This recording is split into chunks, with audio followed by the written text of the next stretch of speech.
আজ জুনজি শিমচুংয়ের সত্যিটা জানতে পারে। তার সাথে কাটানো এক একটা মুহূর্ত সে মনে করতে পারে। সে এখন জানে তার ভালোবাসার মানুষটি কোনো সাধারণ মানুষ নয়, সে একটি জলপরী। সে হন্য হয়ে তাকে খুঁজতে থাকে। রাস্তায় যাকেই পাচ্ছে শিমচুংয়ের ছবি দেখিয়ে জিজ্ঞেস করছে তারা তাকে দেখেছে কিনা। সে তাকে খুঁজে পায় না। এক রেডিও থেকে ভেসে আসে আজকের এই রাত, বছরের শেষ রাত। এই পূর্ণিমার নতুন চাঁদ পুরনো চাঁদকে খেয়ে ফেলবে। প্রাচীনকালের মানুষেরা ভাবত এই কালো পূর্ণিমা একটা অভিশাপ।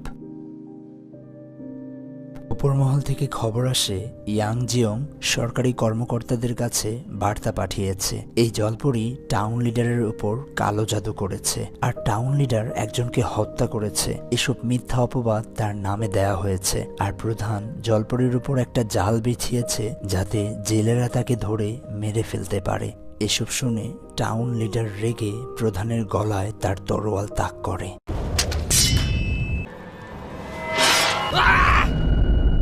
একই রকম ঘটনাগুলো প্রধান তার স্বপ্নে দেখতে পায় আর সে ভয় পেয়ে যায়। রুমের জানালা খুলে চাঁদের দিকে তার চোখ পড়তেই সেই অতীতের সমস্ত কালো স্মৃতি তার মনে পড়ে যায়।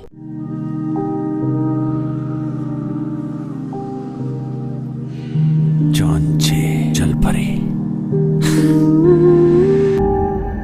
শিমচং তার সমস্ত ড্রেসগুলো নিয়ে মলে আসে। সে এগুলোকে রিফান্ড করতে বলে। জুনজে বাড়ি ফিরে এলেও তাকে বাড়িতে দেখতে পায় না। নামদো বলে চং তো সবকিছু তার সাথে নিয়ে গেছে। কেন? হয়তো সে বাড়ি ভাড়া করে থাকবে কোথাও, টাকার প্রয়োজন তাই। আরে ও বাড়ি ভাড়া করে থাকতে যাবে কেন? এটাই তো ওর বাড়ি। জুনজে তেইহিকে তার হ্যাকিং স্কিল কাজে লাগিয়ে সমস্ত জায়গাতে দেখতে বলে। চং মলের ভিতর একটা দোলনার আর্কিটেক্ট দেখে সেটাতে উঠে দোলতে থাকে। এমন সময় চেহিয়ন তাকে দেখতে পায়। ম্যানেজার বলে এখানে তো দোলা নিষেধ। সে তাকে মানা করতে যেতে চাইলে চেহিয়ন বলে আরে থাক না, মল তো বন্ধ হওয়ার সময় হয়ে এসেছে আর এখন কোনো কাস্টমারও নেই। সে একটু দোল খাচ্ছে, খাক। চেহিয়ন এক অবাক চাহনিতে তাকে দেখতে থাকে।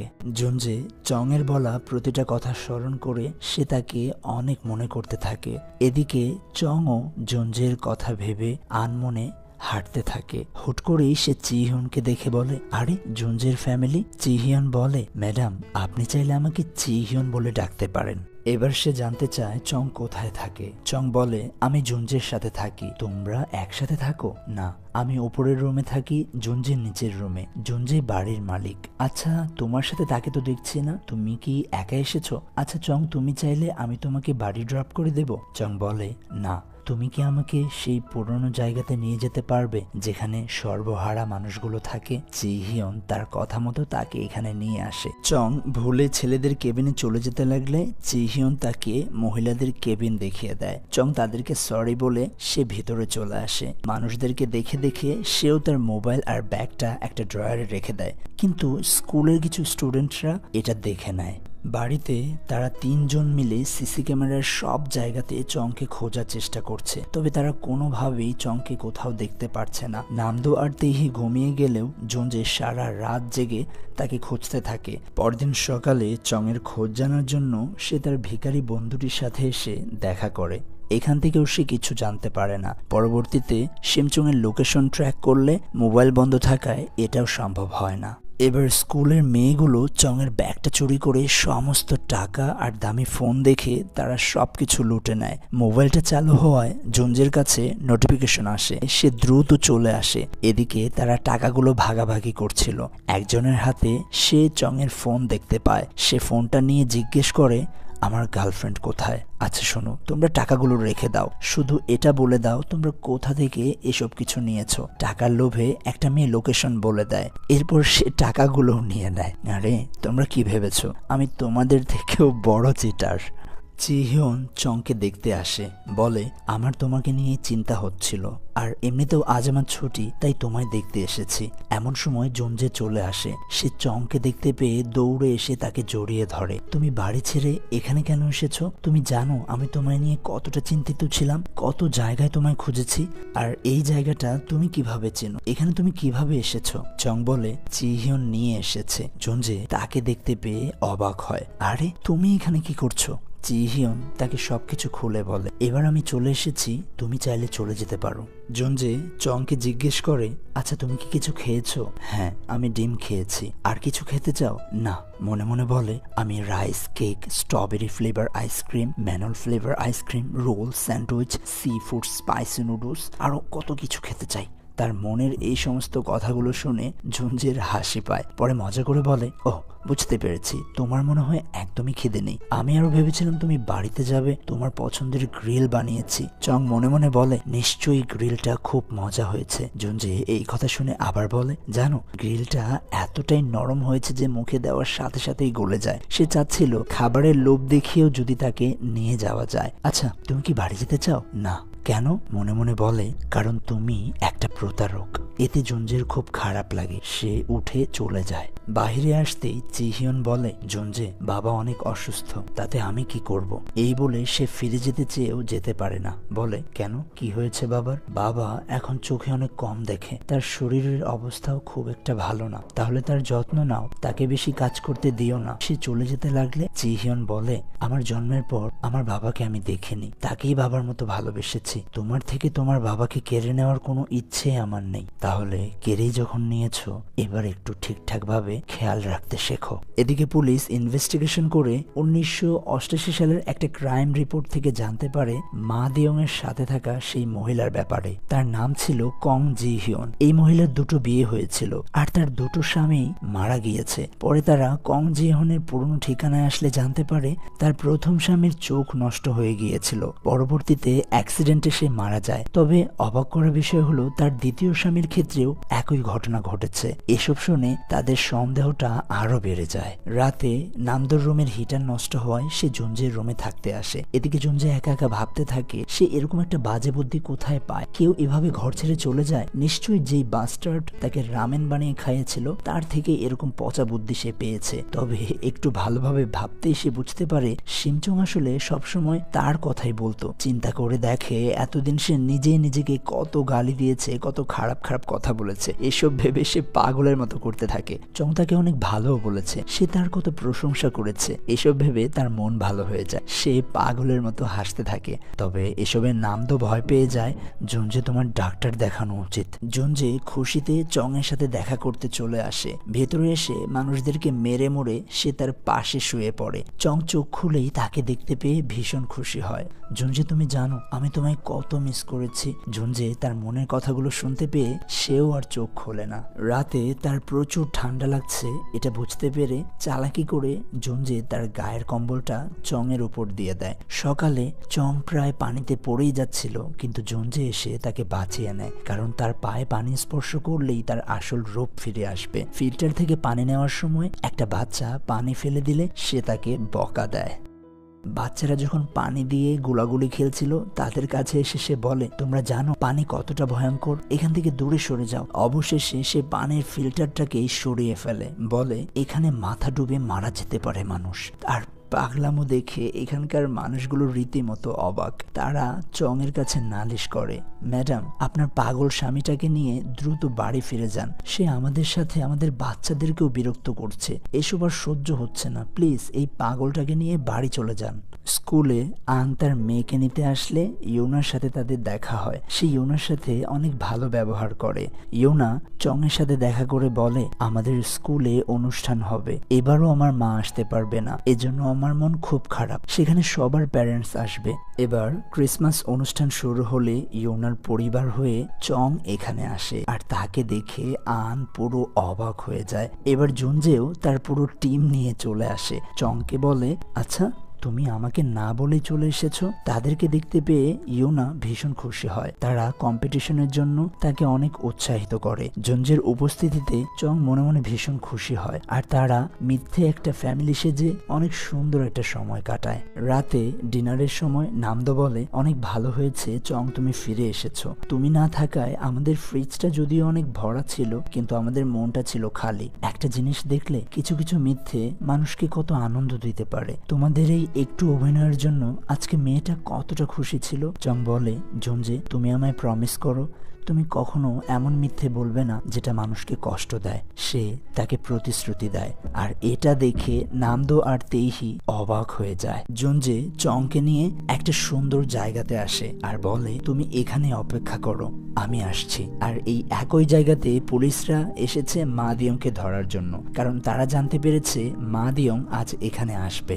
জুনজে শিমচং এর জন্য তার পছন্দের অক্টোপাসটি নিয়ে এসেছে। ডিটেকটিভ হং জুনজেকে খুঁজছিল তার স্ক্যাম কেসের জন্য। এবার সে তাকে দেখতে পেরে পুলিশ জুনজেকে অ্যারেস্ট করে ফেলে। এদিকে চং জুনজের অপেক্ষায় দাঁড়িয়ে আছে। এমন সময় এখানে একটা ট্যাক্সি চলে আসে আর দূর থেকে সে চং এর দিকে তাকিয়ে থাকে। আর এই ড্রাইভার আর কেউ নয়, এটা হলো মা দিয়ং। জুনজেকে গ্রেফতার করে নেয়। শিমচং জুনজে আসবে বলে সে তার অপেক্ষায় দাঁড়িয়ে আছে। মা দিয়ং এখানে আসে আর সে দূর থেকে শিমচংকেই দেখছে। শিমচং দেখতে পায় সেই বেবি অক্টোপাসটি রাস্তায় পড়ে আছে। সে মনে মনে বলে, জুনজে তুমি কোথায়? শিমচং তাকে কল করে, কিন্তু তার হাতে হ্যান্ডকার্প ছিল। সে ডিটেকটিভ হংকে বলে তার ফোনটা রিসিভ করতে। জুনজেই বলে, আমার গার্লফ্রেন্ড একা দাঁড়িয়ে আমার জন্য অপেক্ষা করছে, আমি জাস্ট তাকে বাড়ি চলে যেতে বলবো। তোমার গার্লফ্রেন্ড তোমার দেখা না পেয়ে সে একাই বাড়ি চলে যাবে। হং এর পার্টনার বলে, এখানে তো মা দিয়ং এর আসার কথা ছিল আর আমরা তো তাকে ধরতে এসেছিলাম, তাহলে কি তাকে ধরবো না? জুনজে এই কথাটা শুনতেই একদম চমকে যায়। মা দিয়ং এখানে এসেছে, এর মানে সে আমার পিছু করছে। সে কেন তোমার পিছু করতে যাবে? তোমার সাথে তার আবার কিসের শত্রুতা সেটা তো আমিও জানি না। এর আগেও সে আমাদের পিছু করেছিল। এবার সে পুলিশের সঙ্গে প্রচুর জেদ করতে থাকে। তার এমন আচরণ দেখে জুনজের ফোন থেকে শিমচংকে কল করে। জুনজে বলে, আমি একটা জরুরি কাজে এখানে আটকে গেছি, তুমি দ্রুত বাড়ি চলে যাও। এই তো এখানে একটা ট্যাক্সি দাঁড়িয়ে আছে, আমি বরং এটাতে উঠে যাই। ট্যাক্সিতে উঠে বলে, আবারও সেই টুপি পরা মানুষ। এটা শুনতেই জুনজে বুঝতে পারে ট্যাক্সি ড্রাইভার বেশে যে লোকটি আছে সে আর কেউ নয়, মা দিয়ং। আচ্ছা, তুমি লোকটিকে এর আগে কোথায় দেখেছিলে? আমাদের প্রথম স্নোফলের রাতে সেই নামসান টাওয়ারের দিকে। এরপর জুনজে বারবার হ্যালো হ্যালো বলতে থাকলেও তার কোনো সাড়া পায় না। এদিকে মা দিয়ং শিমচং এর শরীরে ইনজেকশন দিয়ে তাকে সেন্সলেস করে ফেলে। জুনজের কথা মতো তার হাতের হ্যান্ডকার্প খুলে পুলিশদের রাস্তা ব্লক করে চেকিং করার কথা বলে। মা দিয়ং রাস্তা ক্রস করে অন্যদিকে চলে যায়। তাদের কাছে খবর আসে এমন কোনো ট্যাক্সি পাওয়া যায়নি। তারা বুঝতে পারে চেকিং বাদে এই রাস্তাটাই আছে। মা দিয়ং শিমচংকে নিয়ে এখানকার একটা হসপিটালে চলে আসে। হং এর পার্টনার বলে, এই রাস্তার শেষে একটা হসপিটাল আছে। গত 1 বছর যাবৎ হসপিটালের সমস্ত কার্যক্রম বন্ধ রয়েছে। শিমচং এর জ্ঞান ফিরলে সে দেখে মা দিয়ং তার সামনে একটা ড্রামে পানি ভর্তি করছে। শিমচং বলে, কে তুমি? আমাকেই বা কেন এখানে নিয়ে এসেছো? মা দিয়ং বলে, আমি শুধু কিছু একটা নিশ্চিত হওয়ার চেষ্টা করছি। কিছুদিন যাবৎ আমি একটা অদ্ভুত স্বপ্ন দেখছি যেখানে তুমি একটা জলপরি। শিমচং বল, যদি তুমি এত কিছুই জানো তাহলে নিশ্চয়ই এটাও জানো জলপরীরা চাইলেই কাউকে স্পর্শ করে তার সমস্ত স্মৃতি মুছে দিতে পারে। তার মনে পড়ে স্বপ্নে সেই বৃদ্ধ লোকটিও তাকে এই একই কথা বলেছিল। শিমচং তার দিকে হাত বাড়িয়ে দিলেও সে তাকে স্পর্শ করার সাহস পায় না। সে ভয়ে এখান থেকে দ্রুত পালিয়ে যায়।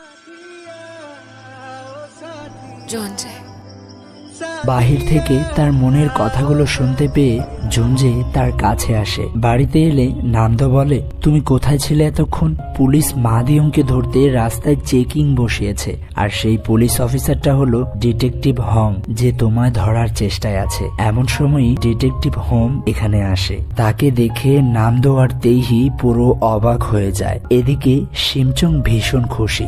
সে মনে মনে বলে, জুনজে আমায় নিয়ে চিন্তা করে। সে আবারও তার বাড়িতে আমায় থাকতে দিয়েছে। এর মানে কি সে আমায় পছন্দ করে? জুনজে কি আমায় ভালোবাসে? জুনজে শুনতে পেয়ে ভীষণ খুশি। তার এই খুশি অল্প কিছু সময়ের মধ্যেই বিরক্তিতে পরিণত হয়। শিমচং এর এত এত মনের কথাগুলো শুনতে শুনতে সে কোনোভাবেই ঘুমোতে পারছে না। জুনজে শিমচংকে বকতে থাকে। শিমচং আবারও ভাবতে থাকে, আচ্ছা সে আমায় বকা দিল কেন? এবার সে তাকে একটু নরম সুরে বলে, তাড়াতাড়ি ঘুমিয়ে যাও, তাহলে কাল সকাল সকাল দ্রুত উঠতে পারবে। শিমচং আবারও ভাবতে শুরু করে, জুনজে আমায় বকলো, আবার গুড নাইটও বললো। এর থেকে আমি কি বুঝবো সে কি আমায় ভালোবাসে নাকি ভালোবাসে না? তার এই অদ্ভুত চিন্তা ভাবনার জন্য জুনজে সারাটা রাত একটুও ঘুমোতে পারে না। পরদিন সকালে আন জুনজের সৎমা সিওহিকে তার বাড়িতে খাবারের জন্য ইনভাইট করে। সে মিস্টার হিউয়ের ওষুধগুলো পাল্টে দেওয়ার সময় আড়াল থেকে চুপচাপ দাঁড়িয়ে জিহিয়ন সমস্ত কিছু দেখে নেয়। সে তার আম্মুকে কিছু না বলে বক্স থেকে সেই ওষুধটা নিয়ে নিজের কাছে রেখে দেয়। নামদো জুনজে আর শিমচংকে দেখে বল, তোমাদেরকে এমন দেখাচ্ছে কেন? আচ্ছা, তোমরা কি কাল রাতে ঘুমাওনি?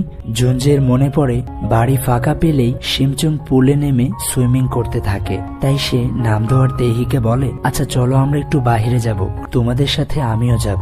না, তুমি যাবে না, তুমি বাড়িতেই থাকবে, বাড়িতেই তুমি এনজয় করো। আমাদের জন্য যেসব কিছু করতে পারো না, আমরা চলে গেলে তাই করবে, কেমন? এই বলে সে তার গাল টেনে দেয়। শিমচং মনে মনে বলে, জুনজে আমার গাল টানলো কেন?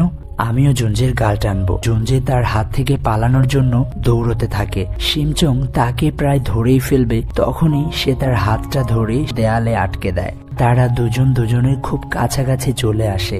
এদিকে মিস্টার হিউ উকিলের সঙ্গে কথা বলছিল। এখন আর ভালোভাবে চোখে দেখতে পায় না। চিহিয়ন এই রুমে আসলেও সে বুঝতে পারে না। উকিলকে বলে, আমি আমার সমস্ত সম্পত্তি আমার ছেলে জুনজের নামে লিখে দিতে চাই। এসব শুনে চিহিয়ন ভীষণ কষ্ট পায়। অন্যদিকে সিওহি আর আন একসাথে বসে ডিনার শেষে ড্রিঙ্ক করছিল।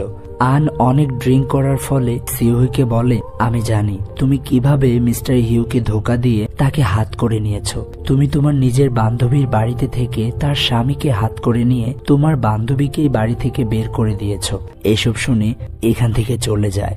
অন্যদিকে জুনজে তাদের বাড়িতে একটা পার্টির অ্যারেঞ্জ করছে। শিমচং রেডি হয়ে এখানে আসলে সবাই তাকে দেখে তার সৌন্দর্যের প্রশংসা করতে থাকে। আর জুনজে তো অবাক হয়ে তাকে দেখেই যাচ্ছে। সিয়া শিমচংকে বলে, আচ্ছা তোমার কি মনে হয় জুনজে তোমায় ভালোবাসে? সে আমায় বলেছে আমায় ভালোবাসার জন্য তার অনেক প্ল্যান আছে। কখনোই এত বেশি স্বপ্ন দেখতে নেই। জুনজে কখনোই তোমায় বিয়ে করবে না। এদিকে মিসেস সিওহি মা দিয়ংকে কল করলেও সে তার ফোনটা রিসিভ করে না। এমন সময় চিহিয়ন তার কাছে এসে বলে, আম্মু, আমার আসল আব্বু কোথায়? সিওহি বলে, হঠাৎ করে এতদিন পর তার কথা জিজ্ঞেস করছো যে? শুধু এইটুকু মনে রেখো, তোমার আব্বু দূর থেকে তোমায় দেখছে। আর এই দুনিয়াতে শুধু আমরা দুজনই দুজনের কথা ভাবি, তাই তৃতীয় কোনো ব্যক্তিকে কখনোই বিশ্বাস করো না। সিয়া তেহিকে নিয়ে ড্রিঙ্ক করতে আসে। তাকে বলে, তুমি তো তোমার মনের ফিলিংস গুলো আমায় বলতে পারো। তেহির মনে তো আসলে সিয়ার জন্য কোনো ফিলিংসই নেই। ড্রিঙ্ক করে ড্রাঙ্ক অবস্থায় সিয়া জুনজেকে কল করে তার ভালোবাসার কথা বলতে থাকে। জুনজে তার কোনো কথা না শুনে ফোনটা কেটে দেয়। জুনজে তার রুমে এসে শিমচংকে বলে, আজ রাতে তুমি আর কিছু ভাববে না, রুমে গিয়ে চুপচাপ ঘুমিয়ে পড়বে। শিমচং তার বিছানায় শুয়ে আবারও ভাবতে শুরু করে।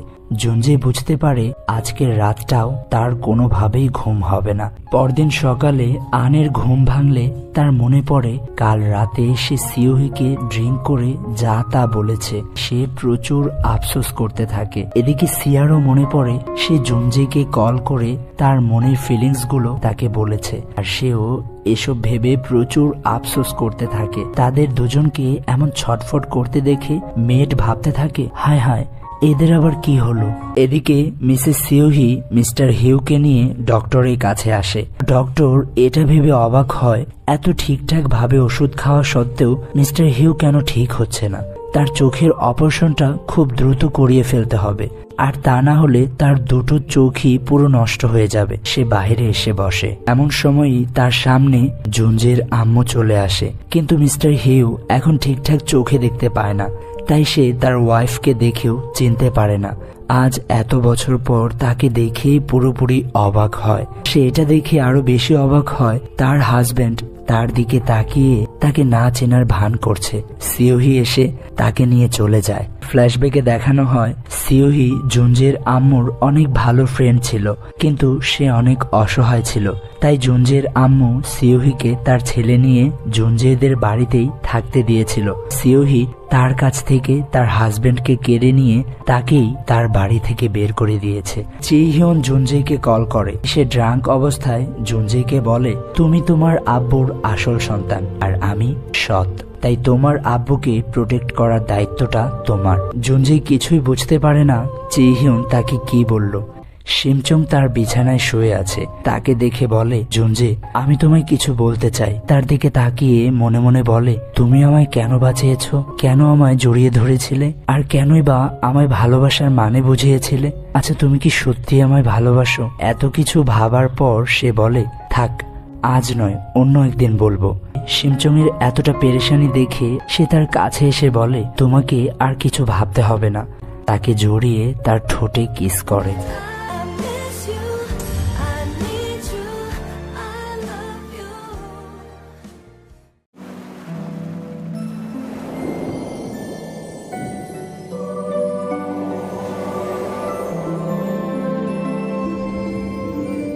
শিমচং তার রুমে শুয়ে আছে।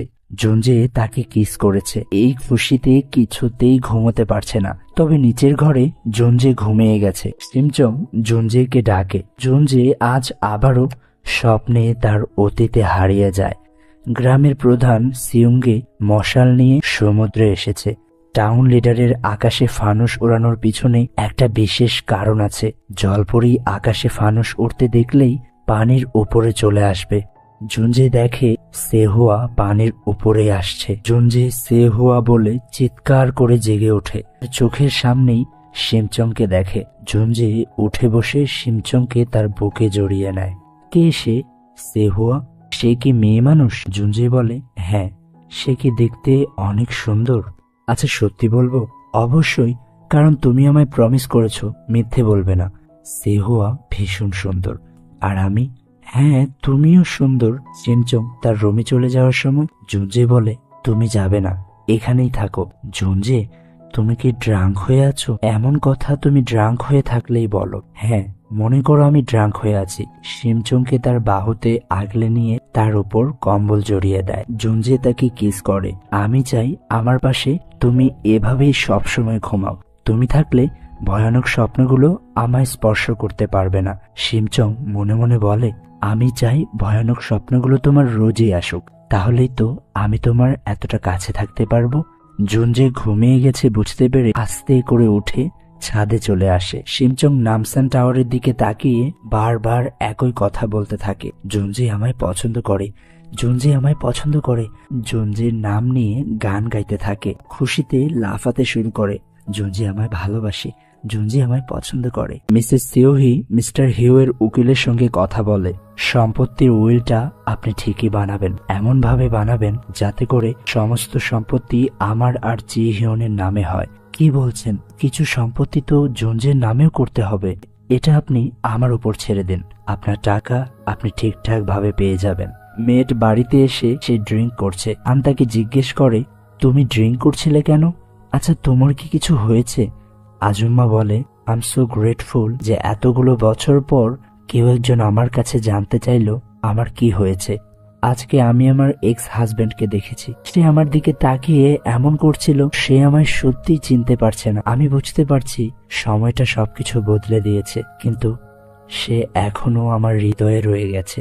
আন বলে, আজুম্মা জানো, আমি যে মহিলার বিজনেসে ইনভেস্ট করতে চেয়েছিলাম না, গতকাল রাতে ড্রিঙ্ক করে আমি তাকে যা নয় তাই বলেছি। তবে বিশ্বাস করো, আমি যা কিছু বলেছি তার সমস্ত কিছুই সত্যি ছিল। দেখো, সে তার ফ্রেন্ডের বাসায় থেকে তার হাজবেন্ডকে হাত করে নিয়েছে। এরপর সে তার ফ্রেন্ডকেই সেই বাড়ি থেকে বের করে দিয়েছে। এসব শুনে জুনজের আম্মু অর্থাৎ মেড অবাক হয়ে যায়, কারণ তার সাথেও সেম কাজটাই করা হয়েছে। আচ্ছা, সেই লোকটা কে? তুমি অবশ্যই তাকে চিনবে। সে এই শহরের একজন প্রভাবশালী লোক। আমি মিস্টার হিউয়ের দ্বিতীয় ওয়াইফ সিওহির কথাই বলছি। এর মানে এতদিন যাবৎ আমি যেই খাবারগুলো তৈরি করতাম সেগুলো তার বাড়িতেই যেত। হ্যাঁ, সেই তো তোমার সমস্ত খাবারগুলো নিত। অথচ দেখো, আমি ভুল করেছি জেনে পরদিন তার পা ধরে ক্ষমা চাওয়া সত্ত্বেও সে আমায় ক্ষমা করতে পারল না। এসব শুনে জুনজের আম্মু একদম অবাক হয়ে যায়। উকিল সম্পত্তির উইল বানিয়ে মিস্টার হিউয়ের কাছে আসে। মিস্টার হিউ এখন আর ঠিকঠাক ভাবে চোখে দেখতে পায় না। সে বলে, এখানে সবকিছু ঠিকঠাক ভাবে আছে তো? সবকিছু জুনজের নামে করা আছে তো? উকিল তাকে মিথ্যে বলে, হ্যাঁ স্যার, এটা নিয়ে আপনার কিছু ভাবতে হবে না, একটা সিলমোহর দিলেই হবে। পরদিন সকালে নামদু ঘুম থেকে উঠে দেখে তাদের ঘরের জিনিসপত্রগুলো একটু চেঞ্জ হয়ে গেছে। ফার্নিচারগুলোকে এদিক সেদিক করে নতুন ভাবে সাজিয়েছে। আরে এসব কি করলো আর কখনই বা করলো? শিমচং বলে, আসলে কাল রাতে আমার ঘুম আসছিল না, তো তাই ভাবলাম একটু কাজ করি, তাই এই একরোখা ঘরটাকে একটু চেঞ্জ করে দিলাম। সুন্দর হয়েছে না? নামদো শিমচং এর কথা শুনে অবাক হয়, কারণ এত ভারী ভারী ফার্নিচারগুলো শিমচং একা সরিয়েছে। আসলে তোমার নাম শিমচং না দিয়ে স্ট্রং চং দেওয়া উচিত ছিল। শিমচং মনে মনে বলতে থাকে, জুনজে আমায় ভালোবাসে, জুনজে আমায় পছন্দ করে, জুনজে আমায় ভালোবাসে, জুনজে আমায় পছন্দ করে। জুনজে বাথরুমে যাওয়ার সময় তার বলতে থাকা কথাগুলো শুনতে পায়, আর এসব শুনে জুনজে ভীষণ খুশি হয়ে যায়। জুনজে এসে শিমচংকে বলে, তুমি তো আজ প্রচুর কাজ করেছো, তো তুমি আজ যা খেতে চাইবে আমি নিজের হাতে সেটা বানিয়ে তোমায় খাওয়াবো। বলো তুমি কি খেতে চাও? Spicy pasta? ওহো, পাস্তা তো বাড়িতে নেই, কোনো সমস্যা নেই, আমি এনে দিচ্ছি। এই বলে শিমচং পাস্তা আনতে বাড়ি থেকে বেরিয়ে পড়ে। আজকে শিমচং এর মনটা ভীষণ ফ্রেশ।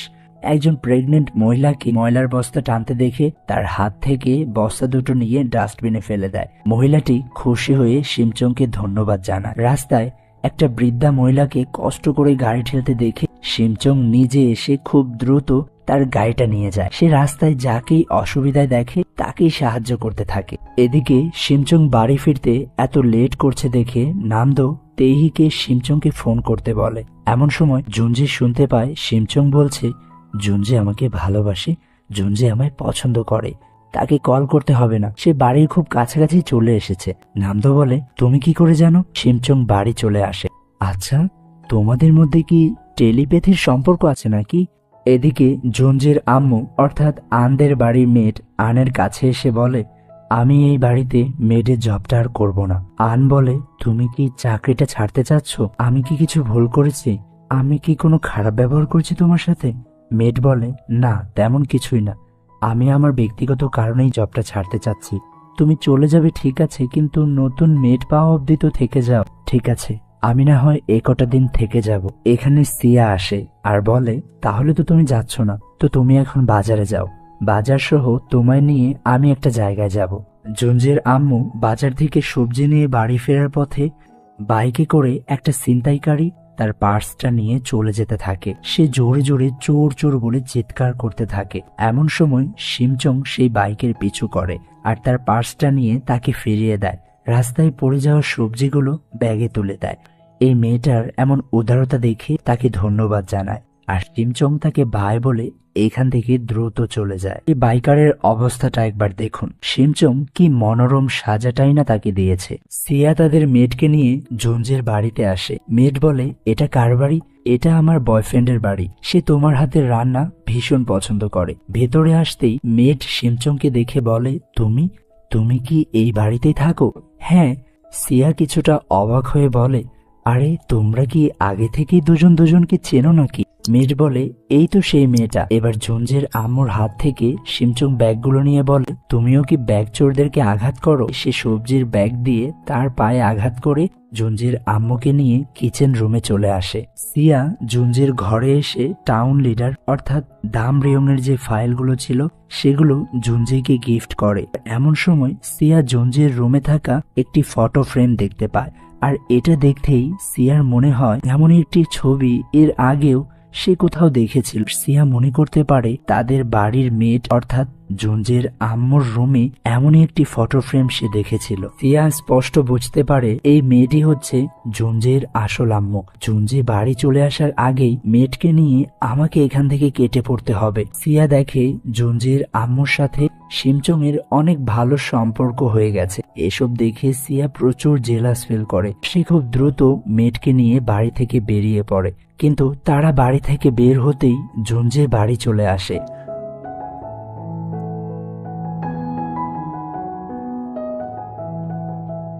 বাড়িতে এসে সিয়া প্রচুর কান্না করে, কারণ সে এতগুলো দিন তাদের মেড অর্থাৎ জুনজির আম্মুর সাথে অনেক খারাপ ব্যবহার করেছে। পদে পদে তাকে কত অপমান করেছে, আর সে জানে শাশুড়ি আম্মাদের সাথে সব সময় ভালো ব্যবহার করতে হয়। সে ডিসাইড করে এখন থেকে অনেক ভালো ব্যবহার করবে। এমন সময় জুনজির আম্মু তার রুমে এসে সিয়াকে দেখে বলে, তুমি আমার রুমে কি করছো? আমি তোমার এই ফটো ফ্রেমটা দেখছিলাম, এই ছবিতে এই বাচ্চাটি কি তোমার ছেলে?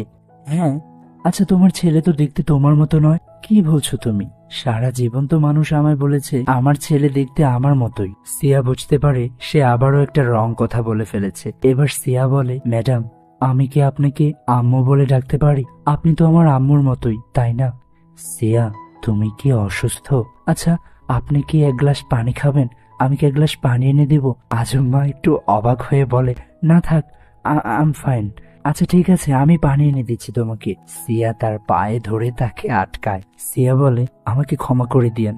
এই বলে সিয়া এখান থেকে চলে যায়। মিস্টার হিউ এখন আর চোখে কিছুই দেখতে পায় না, তার সামনে সবকিছুই ঝাপসা। সে রেলিং ধরে হাঁটছিল। সে সিওহিকে ডাকতে থাকে। সিওহি তার সামনে দাঁড়িয়ে থাকা সত্ত্বেও সে তার ডাকে কোনো সাড়া দেয় না। আস্তে আস্তে সে তার থেকে দূরে সরতে থাকে। মিস্টার হিউ সিঁড়ি দিয়ে নামতে গিয়ে কিছু না দেখতে পেয়ে গড়াতে গড়াতে পড়ে যায়। শব্দ শুনে চিহিয়ন দ্রুত তার আব্বুর কাছে চলে আসে। দ্রুত অ্যাম্বুলেন্সকে ফোন করে। দেখতে পায় তার আম্মু উপরে দাঁড়িয়েছিল ঠিকই, কিন্তু তবুও সে তার আব্বুকে সাহায্য করেনি।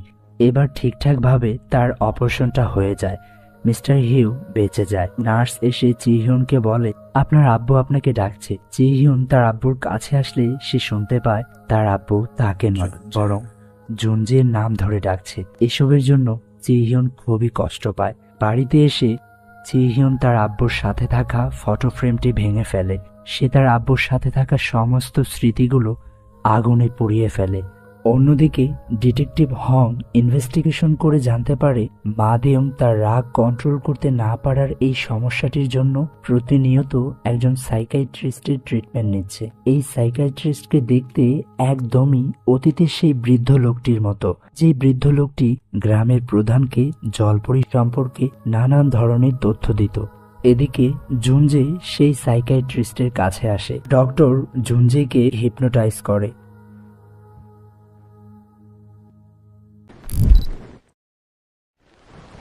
টাউন লিডার প্রধানের গলায় তার তরোয়াল ঠেকিয়ে বলে, এবার মরে গেলে আর জন্ম নেওয়ার ইচ্ছে পোষণ করো না, তা না হলে সেই জন্মেও আমি তোমায় মেরে ফেলবো।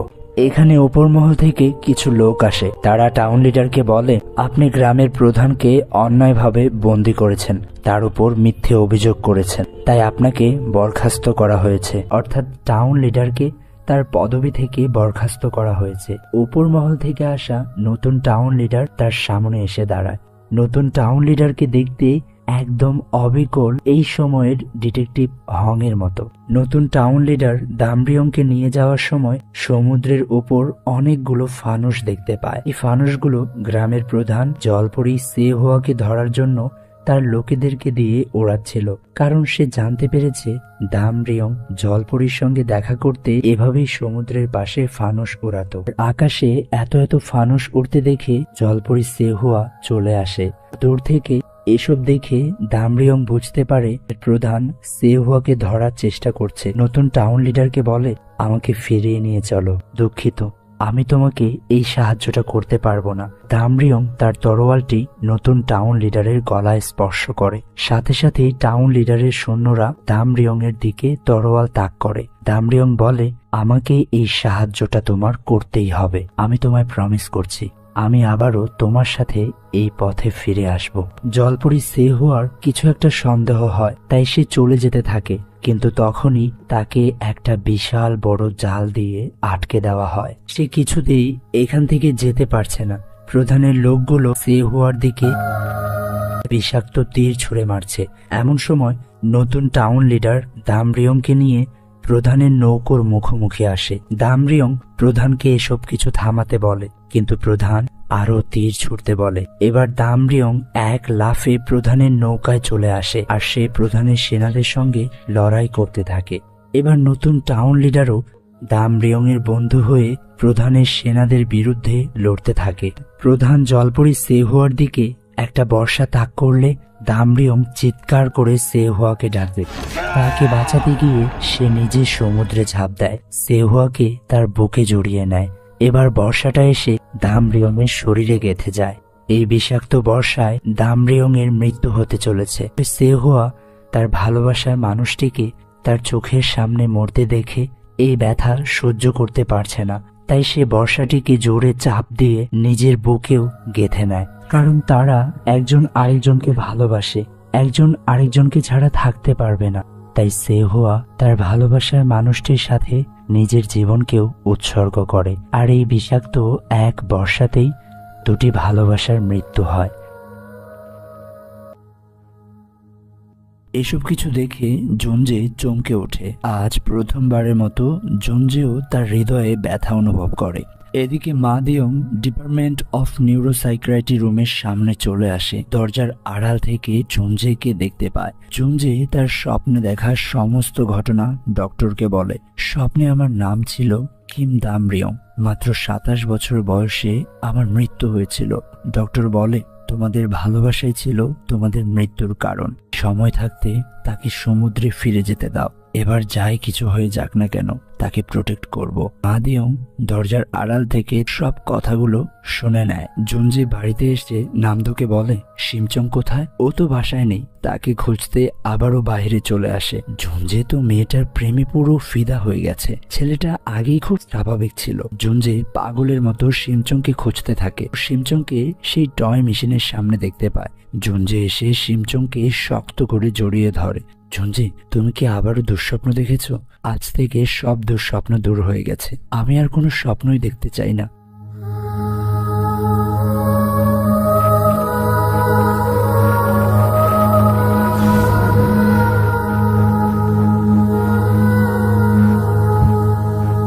আচ্ছা, তুমি কি কি করতে চাও আমায় বলো। তুমি আজ যা যা করতে চাইবে আমরা সারাদিন ঠিক তাই তাই করব।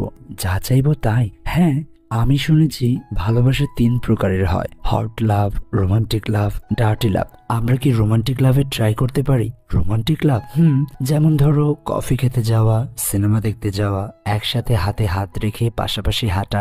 আমাদের প্রথমে রোমান্টিক লাভটা উপভোগ করা উচিত। এবার জুনজি শিমচং এর হাতটা শক্ত করে ধরে তাকে নিয়ে পাশাপাশি হাঁটতে থাকে। আর এতে শিমচং ভীষণ খুশি হয়। এরপর তারা একটা রেস্টুরেন্টে এসে একসাথে কিছু ফাস্টফুড খায়। জুনজি টিস্যু পেপার দিয়ে শিমচং এর মুখ মুছে দেয়। শিমচংও সেম কাজটাই করে। এরপর তারা দুজনে দুজনের হাতে হাত রেখে একসাথে গেম খেলে। সিনেমা হলে গিয়ে সিনেমা দেখে। মুভিটা ট্রেজিক হওয়ায় শিমচং ভীষণ জোরে জোরে কাঁদতে থাকে। পাশ থেকে জুনজি তাকে সান্ত্বনা দেয়। সিনেমা হল বন্ধ হয়ে গেলে এখানকার ঝাড়ুদার মহিলাটি অনেকগুলো মুক্ত করিয়ে পায়। শিমচংকে নিয়ে একটা ক্যাফে আসে। জুনজি বলে, কিছুক্ষণ আগে দেখা মুভির নায়কের মতো যদি আমিও মরে যাই তাহলে তুমি কি করবে? আমিও তোমার সাথে মরে যাব।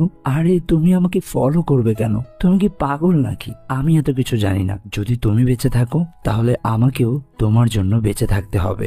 যদি তুমি মরে যাও তাহলে আমিও তোমার সাথে মরে যাব। তুমি সত্যিই একটা বোকা। হিরো তার জীবন এই জন্য দেয় যাতে করে হিরোইন আবারও তার জীবনটাকে সুন্দরভাবে গুছিয়ে নিতে পারে। তাই যদি আমি মরে যাই তাহলে তোমারও অন্য কাউকে নিয়ে নতুন ভাবে স্বপ্ন দেখতে হবে, তাকে নিয়ে খুশি থাকতে হবে। আমি মরে গেলে তুমি অন্য কাউকে নিয়ে খুশি থাকতে পারবে? এটা শুনে জুনজি কিছুটা সময়ের জন্য থমকে যায়। এরপর বলে, হ্যাঁ পারবো, আর তোমারও এমনটাই করা উচিত। এখন তুমি আমাকে প্রমিস করো। না, আমি এমন প্রমিস করতে চাই না। বাড়ি এসে জুনজি তেহিকে বলে বাড়ির সিকিউরিটি আরো স্ট্রং করতে হবে। তেহি বলে, এই সমস্ত কিছুর কারণ কি মাদিয়ং? নামদো শিমচংকে বলে, তোমরা কি আবারও ফাইট করেছো? জুনজি কিছু অদ্ভুত কথা বলছিল তো, তাই আমার মনে হচ্ছে জুনজির কিছু একটা হয়েছে। এটা শুনে নামদো বলে, তার মানে সেই দিনটা চলে এসেছে। কোন দিনটা? জুনজিকে আমি খুব ভালো করেই চিনি। ওর কোনো রিলেশনই 3 মাসের উপর টেকে না। আর হ্যাঁ, এই কথাটা আমি আমার 10 বছরের এক্সপিরিয়েন্স থেকে বলছি। শিমচং বলে, কোথায়? আমার তো জুনজিকে কখনো এমন মানুষ মনে হয়নি। আমার মতে জুনজির সাথে তোমার এখন ব্রেকআপ করে নেওয়া উচিত। এসব শুনে শিমচং রেগে তার রুমে চলে যায়। এদিকে মাদিয়ং পিছন থেকে বলে, হ্যালো ডক্টর। মাদিয়ং বলে, মিথ্যে বলার চেষ্টা করে কোনো লাভ নেই। আমি জানি জুনজি এখানে এসেছিল আর সে এখন তার অতীতের শেষটুকু দেখেছে। আমিও আমার অতীতটাকে দেখতে চাই। আমিও জানতে চাই আমার জন্মটা আবার কেন হয়েছে। মাদিয়ংকে হিপনোটাইজ করে। তবে মাদিয়ং সে সমস্ত কিছু দেখে বলে, না, এটা আমি ছিলাম না। আমি তাকে মারতে পারি না। ডক্টর বলে, তাহলে সে কে ছিল? অন্যদিকে জিহিয়ন মিস্টার হিউ এর কোম্পানির মিটিং এ অ্যাটেন্ড করে। বলে, এখন থেকে এই কোম্পানির সমস্ত ডিসিশন আমি নেব। ওয়ার্কাররা জিজ্ঞেস করে মিস্টার হিউ এখন কেমন আছে। জিহিয়ন সবাইকে মিথ্যে বলে। সে এখন সুস্থ আছে, তার ফ্রেন্ডের সাথে ভ্যাকেশন কাটাতে বাইরে গেছে। চিহিয়ন তার আব্বুকে দেখতে হসপিটালে আসে। আব্বু, তুমি সুস্থ হয়ে গেলে তোমায় বাড়ি নিয়ে যাব। মিস্টার হিউ বলে, তুমি কি আমার অসুস্থতার কথা জুনজেকে একটু জানাতে পারবে? চিহিয়ন এখানেও মিথ্যে বলে, তুমি সিঁড়ি থেকে পড়ে গিয়েছো এই কথা আমি জুনজেকে জানিয়েছি, হয়তো সে তার কাজে খুব বেশি ব্যস্ত আছে তাই আসতে পারেনি। বাড়িতে বসে শিমচং ড্রামা দেখছিল। জুনজে ফ্রিজের কাছে আসলে শিমচং মনে মনে বলে, হায় রে মানুষ, কি পাথরের হৃদয়। বোকার মতো আমি পাগল হয়েছিলাম জুনজের প্রেমে। সে কি জানে কতটা দূরের পথ পাড়ি দিয়ে তার খোঁজে এখানে এসেছি আমি? জানে না তো। যদি জানতাম সিওল এত দূরে তাহলে ভুলেও আসতাম না। কাকে বলছি এসব? জুনজে আমার কষ্টের আর কি বুঝবে? প্লেনে চড়ে তো কয়েক ঘন্টার মধ্যেই চলে আসা যায়। আমি তো চাইলেই সারা জীবন সমুদ্রে থাকতে পারতাম। তা না করে আমি বোকার মতো 3 মাস 10 দিন সমুদ্রে সাঁতার কেটে কেটে এখানে এসেছি। আর এখন জুনজে আমাকে কিসব অদ্ভুত প্রশ্ন করছে, যা নয় তাই প্রমিস করতে বলছে। আর জুনজে তার মনের এই সমস্ত কথাগুলো শুনে বলে, এই তুমি মনে মনে আমাকে একদম বকবে না। হায় হায়, জুনজে কিভাবে বুঝতে পারে আমি তাকে মনে মনে বকছি? শিমচং আবারও ভাবতে শুরু করে, আমার কি দোষ? আমি তো প্রথম মানুষ তাকেই দেখেছি, প্রথম দেখাতেই তাকে ভালোবেসে ফেলেছি। কি মনে করে নিজেকে? সে কি নিজেকে সিওল শহরের প্রিন্স মনে করে? জুনজে ড্রাইভার নামকে দেখতে হসপিটালে আসে। ড্রাইভার নামের জ্ঞান ফিরে আসলেও সে কথা বলতে পারে না। জুনজে বলে, আমায় ক্ষমা করে দিও, আমি তোমায় সবসময় দেখতে আসতে পারিনি। তুমি একটা গল্প শুনবে? আমি জানি এই গল্পটা তুমি কেন কোনো মানুষই বিশ্বাস করতে পারবে না। আজ থেকে অনেক বছর আগে তুমি আমার অনেক ভালো বন্ধু ছিলে, সব সময় সুখে দুঃখে আমার পাশে ছিলে। আমাদের আবার জন্ম হয়েছে, কিন্তু এবার একটু ব্যতিক্রম ভাবে। আমি কিছু একটা নিশ্চিত হতে চাই। আমি তোমাকে একটা ছবি দেখিয়ে প্রশ্ন করব, যদি উত্তর হ্যাঁ হয় তাহলে তুমি শুধু দুবার চোখের পলক ফেলবে। জুনজে মা দিয়ংয়ের ছবি দেখিয়ে বলে, তোমার এই অবস্থার জন্য কি এই লোকটা দায়ী? ড্রাইভার নাম চোখের ইশারায় জানায় তার এই অবস্থা মা দিয়ংই করেছে। চিহিয়ন আসে। চিহিয়ন জুনজের কাছে ক্ষমা চায়, কারণ এর আগের রাতে চিহিয়ন ড্রাঙ্ক হয়ে জুনজিকে কল করে যা নয় তাই বলেছে। আচ্ছা, এখন আব্বুর শরীরটা কেমন? চিহিয়ন তাকেও মিথ্যে বলে, আব্বু এখন সুস্থ আছে। জুনজি চলে যাওয়ার সময় চিহিয়ন বলে, শিমচং কেমন আছে? তুমি তার কথা কেন জানতে চাইছো? আজম্মা এখানে এসে জিজ্ঞেস করে, তুমি গতকাল যার কথা আমায় বলেছিলে তাদের ছেলেটার কি হয়েছিল? সেই ছেলে তো 10 বছর আগেই বাড়ি ছেড়ে চলে গেছে। আর এখন শুনেছি মিস্টার হিউ নাকি তার সমস্ত সম্পত্তি তার সৎ ছেলে চিহিয়ন আর তার বউয়ের নামে করে দিয়েছে। এসব শুনে জুনজের আম্মু অবাক হয়ে যায়। সে খুব দ্রুত সিওহির বাড়ি চলে আসে। আজম্মা সিওহিকে বলে, আমার ছেলে কোথায়? তোমার ছেলে? তোমার ছেলে কোথায় সেটা আমি কি করে জানবো? তুমি আমায় কথা দিয়েছিলে তুমি আমার ছেলের খেয়াল রাখবে, সেজন্যই আমি চলে গিয়েছিলাম। কে বলেছিল তোমায় যেতে? আর কেই বা বলেছিল তোমার ছেলেকে আমার কাছে রেখে যেতে? এমন মানুষ আছে কিনা সন্দেহ, নিজের স্বামী, নিজের সংসার, নিজের ছেলে মেয়েকে অন্যের হাতে তুলে দেয়। আমার ছেলেকে আমি ঠিকই খুঁজে বের করব।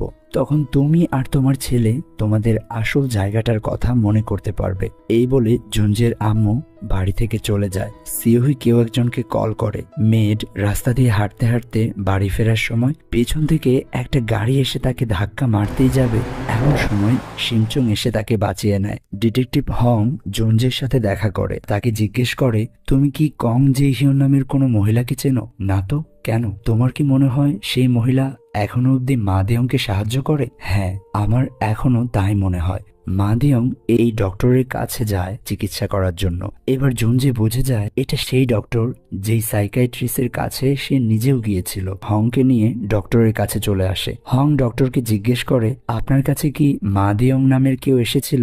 এখানে মা দিয়ং নামের কেউ কখনো আসেনি। জুনজে বুঝতে পারে ডক্টর মিথ্যে বলছে। ডিটেকটিভ হংকে বাহিরে যেতে বলে। সে একা ডক্টরের সাথে কথা বলে। তুমি চলে যাওয়ার পরপরই মা দিয়ং এখানে এসেছিল, তার অতীতের শেষটা দেখে নিয়েছে।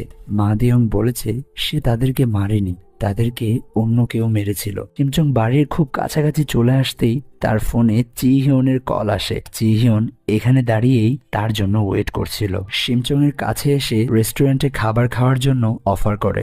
যেহেতু চিহিয়ন জুনজের ফ্যামিলি মেম্বার ছিল, এই শিমচং তেমন কিছু না ভেবে রেস্টুরেন্টে চলে আসে। শিমচং এর ফোনে জুনজের কল আসতে দেখে চিহিয়ন ফোনটা নিয়ে ইচ্ছে করে সুইচ অফ করে দেয়। চিহিয়ন তার সাথে সারাটা দিন কাটিয়ে সন্ধেবেলা শিমচংকে বাড়ি বাড়ি ছাড়তে আসে। আর জুনজে শিমচংকে চিহিয়নের সাথে দেখে অনেক কষ্ট পায়। হাত থেকে ব্যাগটা নিয়ে বলে, ব্যাগটাকে ক্যারি করার জন্য ধন্যবাদ, কিন্তু নেক্সট টাইম তুমি শিমচং এর কাছে আসার চেষ্টাও করবে না। শিমচংকে নিয়ে বাড়ির ভিতরে চলে আসে। রাত্রিবেলা শিমচং এর হৃদয়ে ব্যথা ওঠে। শিমচং মনে মনে ভাবে, আমার হৃদয় এত যন্ত্রণা করছে কেন? অনেকদিন ধরে পানিতে সাঁতার কাটি না, এই জন্য নয়তো। আর তার এই মনের কথাটা জুনজে শুনতে পায়। পরদিন সকালে জুনজে বলে, আজ আমরা বাইরে যাব।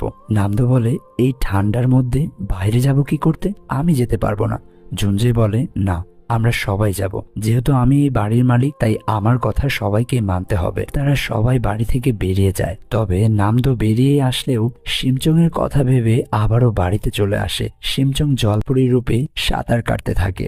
নামদো এখানে চলে আসে। শিমচংকে এমন অবস্থায় দেখে ফেলে। নামদো বলে, এটা কোন ধরনের সুইমিং কস্টিউম নিয়েছো তুমি? আমি তো প্রথম দেখে তোমায় ভেবেছিলাম তুমি সত্যি একটা জলপরি। আর এই জলপরি বলার সাথে সাথেই নামদোর পিছনের সমস্ত ঘটনা মনে পড়ে। তার মনে পড়ে শিমচং এর এক্স-রে রিপোর্ট দেখে ডাক্তারের বলা সেই কথাগুলো। শিমচং কোনো কাজ না করা সত্ত্বেও এত দামি মুক্তগুলো কোথা থেকে পেল? সাথে সাথে শিমচং এর সেই সমস্ত অদ্ভুত আচরণ। নামদো বুঝে ফেলে শিমচং সত্যি একটা জলপরি।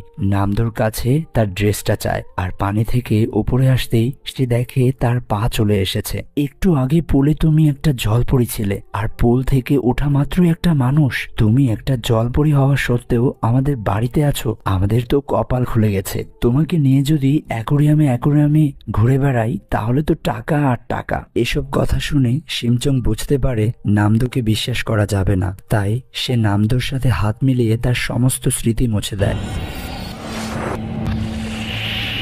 রাতে ডিনার করার সময় নামদো বলে, উফ, কি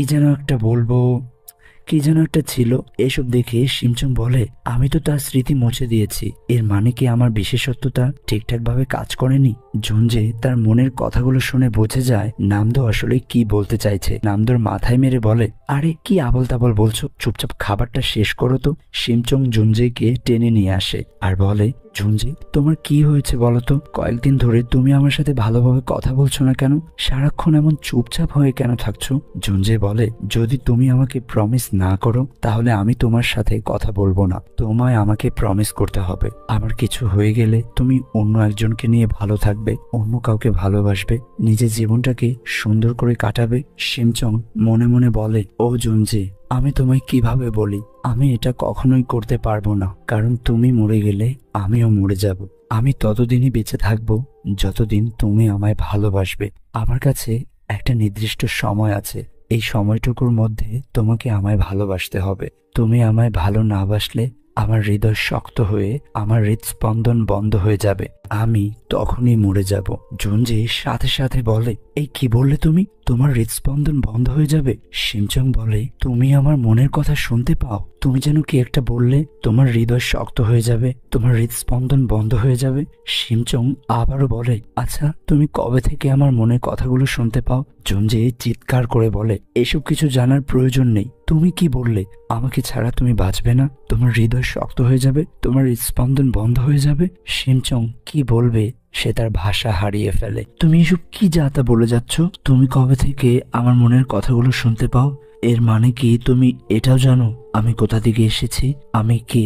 হ্যাঁ, আমি তোমার সমস্ত কিছুই জানি। আমি এখন সবকিছু মনে করতে পেরেছি। যে ছেলেটা বৃষ্টিতে তোমার উপর ছাতা ধরেছিল, তোমার হাত ধরেছিল, তোমার জন্য রামেন বানিয়েছিল, সেই ছেলেটা আমি ছিলাম। তুমি তো স্পেনের সেই মেয়েটা, আমায় নিয়ে সমুদ্রে ঝাঁপ দিয়েছিলে। তুমি তো সেই জলপরি যে আমায় চুমু করে আমার সাথে থাকা স্পেনের সমস্ত স্মৃতি মুছে দিয়েছিলে। এবার তো আমি জানতে পারি তোমার মৃত্যুর কারণ। আমার বাঁচা মরা তো তোমার উপর ডিপেন্ড করছে। যদি তুমি বেঁচে থাকো তাহলে আমিও বেঁচে থাকবো, কারণ জলপরীরা শুধুমাত্র একজনকেই ভালোবাসতে পারে। তবে সেই মানুষটিকেও তাকে ভালোবাসতে হবে, তা না হলে মারমেডদের হার্ট শক্ত হয়ে তারা মারা যাবে। তাহলে এখানে মাধ্যম তো কোনো প্রবলেম না, এখানে প্রবলেমটা তো আমি। তোমার মৃত্যুর জন্য তো আমি দায়ী হয়ে আছি। শিমচং জুনজের হাত ধরতে চাইলে তাকে হাত ধরতে দেয় না। শিমচং এতে অনেক কষ্ট পেয়ে জোরে জোরে কাঁদতে থাকে। তার চোখ থেকে অঝরে অশ্রু পড়তে থাকায় অনেক মুক্ত ছড়িয়ে পড়ে। জুনজে ব্যালকনিতে দাঁড়িয়ে তার অতীতের সেসব কথাই ভাবছিল। নামদো বলে, আরে তোমরা কি আবারও ফাইট করেছো নাকি? না। তাহলে মেয়েটা এত জোরে জোরে কাঁদছে কেন? আমার মতে এবার তোমাদের সত্যি সত্যি ব্রেকআপ করে নেওয়া উচিত। মেয়েটাকে এমন ভাবে কষ্ট না দিলেই পারো। জুনজের সামনে এসে শিমচং বলে, তুমি কি ভয় পাচ্ছ না? আমি যে একটা জলপরি, তোমার সিক্রেট আমি অনেক আগেই জানতে পেরেছি। তুমি একটা জলপরি। আমি ভেবেছিলাম এটা জানার পর তুমি আর আমায় পছন্দ করবে না, আর ভালোবাসবে না আমায়। জুনজে বলে, আমি জানতাম সবকিছুর পুনরাবৃত্তি হবে। জুনজে, তুমি কি রিপিট হওয়ার কথা বলছো? জুনজে শিমচংকে নিয়ে সিয়াদের মিউজিয়ামে আসে। শিমচংকে দাম রিয়ং এর পেন্টিং এর কাছে নিয়ে আসে। শিমচং পেন্টিংটা দেখে অবাক হয়ে যায়। আমি জানি তুমি কি ভাবছো। তুমি ভাবছো এই ছবির মানুষটাকে দেখতে আমার মতো, কিন্তু এটা কিভাবে সম্ভব? কে এই মানুষটা? এই মানুষটা একটি জলপরীকে ভালোবাসতো। এই মানুষটা ছেলেবেলায় সমুদ্রে পড়ে গিয়েছিল। সেই জলপরী তার জীবন বাঁচিয়েছে, আর অনেক লম্বা একটা সময় জুড়ে তাদের মধ্যে ভালোবাসা ছিল। ছেলেটা তার জন্য খাবার নিয়ে আসতো। সমুদ্রের পাড়ে তারা দেখা করত, একসাথে খেলা করত। কিছু বছর পর অন্য একটি মেয়ের সাথে তার বিয়ে ঠিক হয়। বিয়ের রাতে সে পালিয়ে আসে জলপরি সেহুয়ার কাছে। তার সাড়া না পেয়ে সমুদ্রে ঝাঁপ দেয়। তবে এবার সেহুয়া তাকে কিস করে তার সমস্ত স্মৃতি মুছে দেয়। তাই পরবর্তীতে ছেলেটি কখনোই আর তার খোঁজ করেনি। তবে অনেক বছর পর ভাগ্য তাদের আবারও সামনাসামনি নিয়ে এসেছিল। শিমচং বলে, এরপর কি হয়েছিল? এবার জুনজে থেমে যায়। সে বলতে পারে না গ্রামের অত্যাচারী প্রধান তাদেরকে কিভাবে মেরে ফেলেছিল। জুনজে, বলো আমায় এরপর কি হয়েছিল? তুমি আমায় বলেছ কিছু একটার পুনরাবৃত্তি হবে, বলো আমায় এরপর কি হয়েছিল? জুনজে শিমচং এর দিকে এক দৃষ্টিতে তাকিয়ে থাকে। জুনজে বলে, এরপর তারা দুজন একসাথে থাকতে শুরু করে, আর একসাথে বুড়ো হয়ে যায়, আর একসাথেই মারা যায়।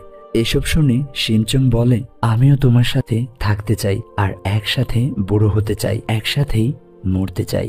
বাড়িতে এসে শিমচং জুনজেকে বলে, আমি বুঝতে পারছি তোমার খুব খারাপ লাগছে। এটা ভেবে আমার জীবন তোমার ফিলিংস এর উপর ডিপেন্ড করছে। আমার কাছে একটা আইডিয়া আছে। তুমি চাইলে তোমার স্মৃতি থেকে এসব কথা মুছে দিতে পারি। তুমি জাস্ট তোমার চোখ দুটো বন্ধ করো। আরে কি বলছো তুমি এসব? আমি এখন চোখ বন্ধ করতে পারবো না। তুমি সরো তো এখান থেকে। জুনজের স্মৃতি মোছার জন্য তার পিছু লেগে পড়ে। শিমচং এর হাত থেকে বাঁচার জন্য দৌড়তে শুরু করে। এসব দেখে নামদো বলে, হায় হায়, আজকে আবার এদের কি হলো? বাচ্চাদের মতো দৌড়দৌড়ি করছে কেন? রুমে এসে জুনজে কম্বল গায়ে নিয়ে চারদিক চেপে শুয়ে পড়ে। জুনজে বলে, সেদিন আমি সবকিছু শুনতে পেয়েছি। তুমি মনে মনে আমায় কত কি বলেছ।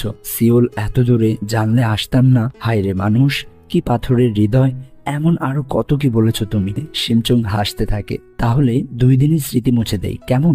একদমই না। শিমচং ওপর থেকে নেমে তার কাছে শুতে আসতে চাইলে জুনজে তাকে মানা করে। শিমচং এর মন খারাপ হয়ে যেতে লাগলে, আচ্ছা ঠিক আছে, কিন্তু তুমি আমায় প্রমিস করো আমার স্মৃতি মুছবে না। শিমচং অনেক খুশি হয়, আর তারা একসাথে ঘুমিয়ে যায়। পরদিন সকালে সিওহি আনের সাথে দেখা করার বাহানায় তাদের বাড়ি চলে আসে।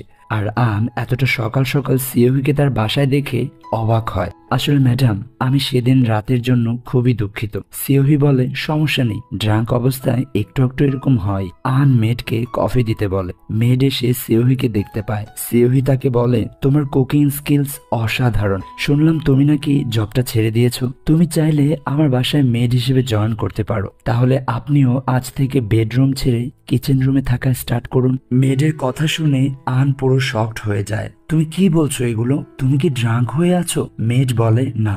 আচ্ছা, আপনি সেদিন আমার একটা কাহিনী শুনিয়েছিলেন না, যে মহিলা তার বান্ধবীর থেকে তার হাজবেন্ডকে কেড়ে নিয়েছে, এরপর তার বান্ধবীর বাড়ি থেকে তার বান্ধবীকেই বের করে দিয়েছে। পরে যার কোনো খোঁজ আর পাওয়া যায়নি, সেই হারিয়ে যাওয়া বান্ধবীটাই হলাম আমি। হ্যাঁ, আমি হলাম মিস্টার হিউ এর প্রাক্তন ওয়াইফ।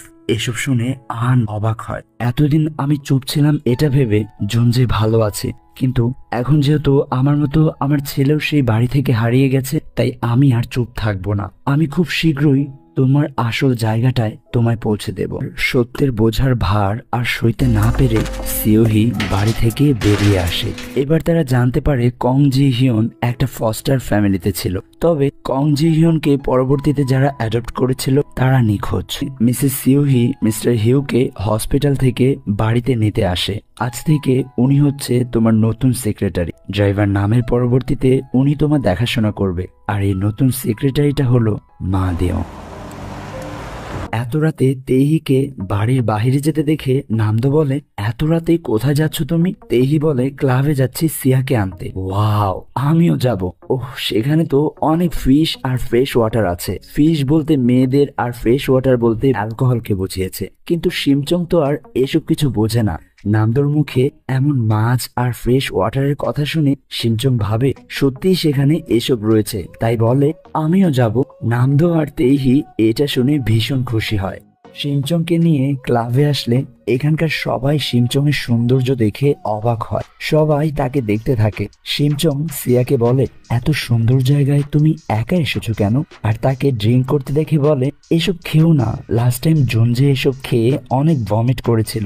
নামদো বলে, এগুলো মানুষের উপর ডিপেন্ড করে চং, তুমি এসব বুঝবে না। সিয়া বেশি খেলে ড্রাঙ্ক হয়ে মানুষকে কল করে কান্না করে। সিয়াকে রেগে যেতে দেখে নামদো ডান্স ফ্লোরে চলে আসে। সিয়া আর চং ইচ্ছে মতো ডান্স করতে থাকে। শিমচংকে এমন ভাবে নাচতে দেখে তেইহি তো অবাক হয়ে যায়। এদিকে নামদো একটা মেয়ের সঙ্গে ফ্লার্ট করা স্টার্ট করে। এমন সময় জুনজের কল আসে। ও ডিটেকটিভ জুনজে, আপনার ইনভেস্টিগেশন শেষ হয়েছে?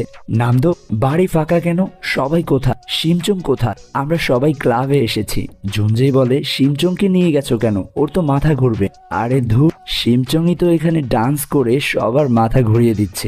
এটা শুনতেই জুনজে দ্রুত ক্লাবে আসে। শিমচংকে চলে আসতে বললেও শিমচং আসতে চায় না। এরপর জুনজে জোর করে এখান থেকে তাকে নিয়ে যায়। এটা দেখে সিয়ার ভীষণ কষ্ট হয়। বাহিরে বৃষ্টি শুরু হয়। শিমচং বলে, এই বৃষ্টি হলো আমার জীবনের একমাত্র আফসোস, যেটা আমি চাইলেও তোমার সাথে উপভোগ করতে পারবো না। তুমি জাস্ট একটা মিনিট ওয়েট করো, আমি এই যাব আর আসবো। জুনজে একটা লং শো আর একটা ছাতা নিয়ে আসে, আর এই সুন্দর বৃষ্টি ভেজা রোমান্টিক ওয়েদারটাকে উপভোগ করতে করতে বাড়ি চলে যায়। পরদিন সকালে শিমচং ইয়োনাকে নিয়ে একটা স্টলে বসে কথা বলছিল। এমন সময় তার ভিখারি বন্ধুটিও এখানে আসে। কাল আমার বার্থডে পার্টি হবে।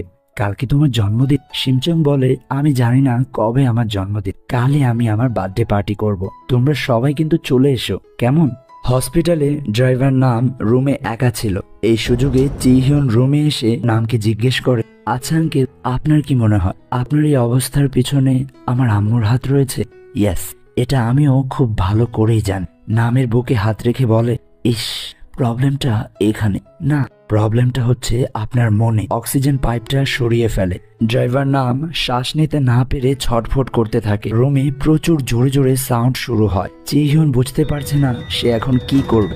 এমন সময় পেছন থেকে মা দেওং এসে তাকে টেনে নিয়ে আসে। গাড়িতে এসে চিহিয়ন বলে, কে তুমি? তাহলে তুমি সেই মা দেওং? রাতে শিমচং জুনজের আম্মুকে কল করে তাকে বার্থডে পার্টিতে আসার জন্য ইনভাইট করে, তবে মেড প্রথমে মানা করে দেয়। শিমচং বলে, আমার জীবনে এটাই প্রথম বার্থডে পালন হবে, বাসায় তোমার আম্মু আব্বু আসবে না? আমার তো আম্মু আব্বু নেই। এবার জুনজের আম্মু আসতে রাজি হয়। সকাল সকাল ডেলিভারি ম্যানরাও কেক ডেলিভারি করতে চলে এসেছে। শিমচং এর সেই ভিখারি বন্ধুটিও চলে আসে। নামদো তাকে দেখে ভয় পেয়ে যায়। ইয়োনা আর তার ভিখারি বন্ধুটির ব্যবহার দেখে প্রতিনিয়ত অবাক হতে থাকে। এদিকে জুনজে শিমচং এর জন্য গিফট কিনতে স্টলে এসেছে। শিমচং মেয়েটকে এগিয়ে নিয়ে যাওয়ার জন্য চলে আসে। এবার তাকে নিয়ে রাস্তা দিয়ে হেঁটে আসার সময় অপর রাস্তার পাশ থেকে জুনজে শিমচংকে দেখতে পায়। জুনজে হাতে ইশারা কাটলেও সে তাকে দেখতে পায় না। শিমচংকে হেসে কথা বলতে দেখে বলে, শিমচং খুব সহজেই হাসতে পারে। শিমচং জুনজেকে দেখতেই হাত নেড়ে চিৎকার করে বলে, হো জুনজে, আমি এখানে। শিমচং এর মুখে এই নামটা শুনতে জুনজের আম্মু কিছুটা থমকে যায়। তোমার বয়ফ্রেন্ডের নাম হো জুনজে? ইয়েস, সে খুব সুন্দর। আপনি জানেন, জুনজের আম্মু বলেছিল ছেলেবেলায় জুনজের আম্মু তাকে নিয়ে বাইরে বের হলে সবাই জুনজেকে কোলে নিতে চাইতো, চুমু দিতে চাইতো। এগুলো শুনে জুনজের আম্মু এক অবাক চাহনিতে জুনজের দিকে তাকিয়ে থাকে। তাকে এতটা উদাস দেখে শিমচং বলে, আন্টি কি হয়েছে? আমার ছেলের নামটাও সেম, হো জুনজে। আমি অনেক বছর ধরে তাকে দেখি না। আচ্ছা আন্টি, আপনি কি হারকিউলিস লাইট হাউস সম্পর্কে জানেন? তার আম্মু তাকে গল্প শোনাতো। অনেক বছর আগে এখানকার লোকেরা বিশ্বাস করত এটাই পৃথিবীর শেষ সীমানা। হারকিউলিসের আম্মু রোজ এখানে এসে তার ছেলের জন্য অপেক্ষা করত। তাকে দেখে লোকেদের অনেক কষ্ট হতো, তাই তারা এই লাইট হাউসটা বানিয়েছিল। তবে লেজেন্ডরা বলে যে মানুষগুলো এই জায়গা থেকে আলাদা হয়ে যায় তাদের আবারও দেখা হয়, কারণ এই জায়গাটা একটা দুনিয়ার শেষ হলেও এখান থেকে আরেকটা দুনিয়ার শুরু। শিমচংয়ের মুখে এই কথাগুলো শুনতেই জুনজের আম্মুর হার্টবিট বেড়ে যায়। এবার শিমচংও বুঝতে পারে এই মানুষটি হলো জুনজের হারিয়ে যাওয়া আম্মু। শিমচং মনে মনে বলে, জুনজে লাইট হাউসের কিংবদন্তি যা বলেছে সত্যি বলেছে। যারা এখান থেকে আলাদা হয় তাদের আবারও দেখা হয়। লাইট হাউসটা হয়তোবা এজন্যই বানানো হয়েছে, যাতে করে হারিয়ে যাওয়া ভালোবাসার মানুষগুলোকে আবারও ফিরে পাওয়া যায়। কংগ্রাচুলেশনস জুনজে, তোমার আম্মুকে তুমি আবারও ফিরে পেয়েছো। জুনজে শিমচংয়ের মনের কথাগুলো শুনে পুরো শকড হয়ে যায়। জুনজের আম্মু জুনজের দিকে দু চোখ মেলে তাকায়। এমন সময়ই ট্রাফিক সিগন্যাল পড়ে যায়। আজ এত বছর পর জুনজে তার মাকে খুঁজে পেয়েছে। ধীরে ধীরে তারা একজন আরেকজনের দিকে অগ্রসর হয়। জুনজেকে বুকে জড়িয়ে তার মা প্রচুর কান্না করে। তারা একটা ক্যাফে বসে নিজেদের মধ্যে কথা বলে। জুনজের মা বলে, তুমি বাড়ি থেকে কেন চলে গিয়েছিলে? একটু কষ্ট করে থেকে যেতে পারলে না? মা, তোমায় ছাড়া আমার বাড়িতে প্রচুর কষ্ট হতো। আমি ভেবেছিলাম তুমি হয়তো অ্যাব্রোড গিয়ে লেখাপড়া করছো। মা, অ্যাব্রোড তো আমার যাওয়া হয়নি, তবে আমি এখন অনেক ভালো আছি। জীবনে ভালো কিছু মানুষ পেয়েছি যারা আমায় ভালোবেসেছে, আমার ভীষণ খেয়াল রেখেছে। মা জানো, আমি তোমাকে কত খোঁজার চেষ্টা করেছি। আমি জানতাম একদিন তোমায় ঠিক খুঁজে পাবো, কিন্তু আমার জানা ছিল না তোমায় খুঁজে পেতে এতগুলো বছর লেগে যাবে। জুনজে তার মাকে শক্ত করে জড়িয়ে ধরে।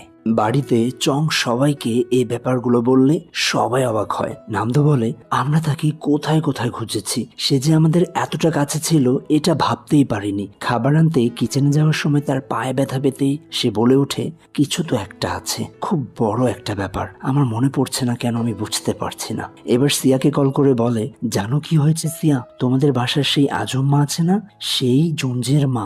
এসব শুনে সিয়ার তো পায়ের নিচের মাটি সরে যায়। বাড়ি ফেরার পথে জুনজে বলে, জানো মা, সিয়া খাবার নিয়ে আসতো। আমি এতদিন তোমার হাতের খাবারই খেয়েছি। একটু একটু যদিও মনে পড়তো, কিন্তু আমি এটা কখনোই ভাবতে পারিনি। আচ্ছা, সিয়া কি তোমার গার্লফ্রেন্ড? আরে না না, ও তো আমার কলেজ ফ্রেন্ড। তাহলে চং তোমার গার্লফ্রেন্ড? হ্যাঁ, হয়েছে।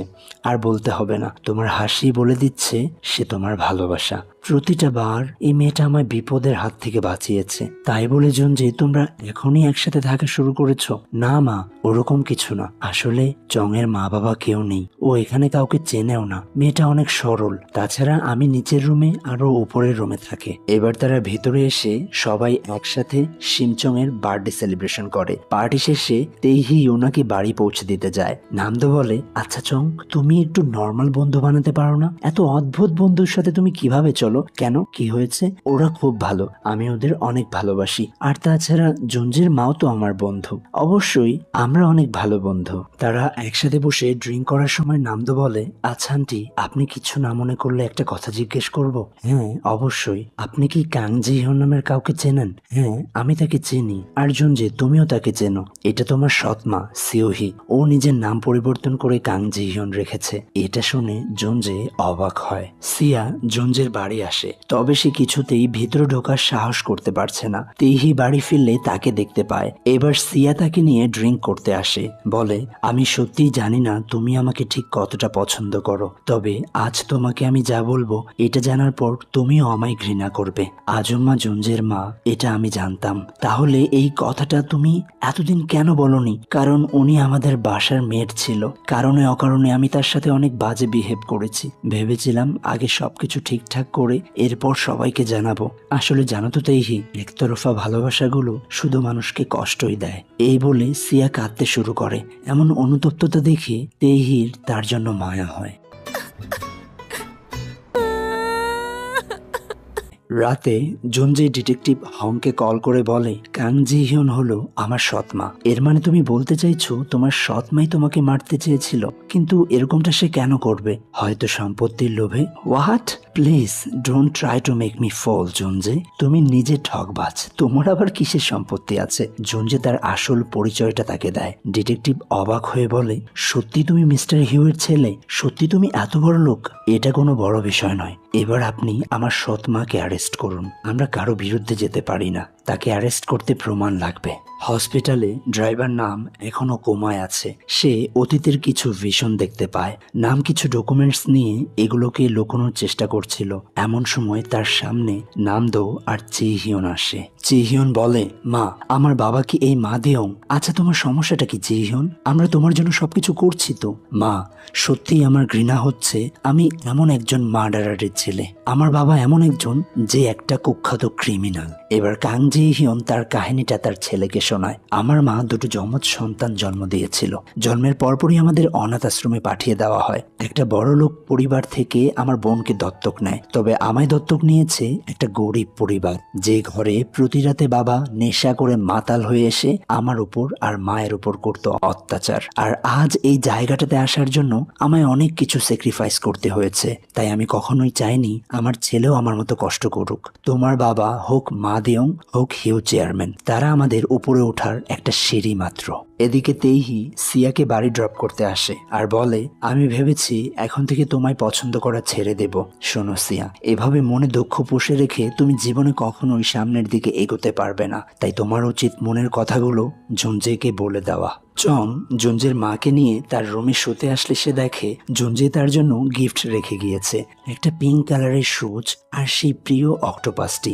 শুজটা পরে চং খুব খুশি হয়। অক্টোপাসটিকে বলে, তোমায় পেতে আমি কত কষ্ট করেছি, এখন তুমি আমার হাতে এসেছো।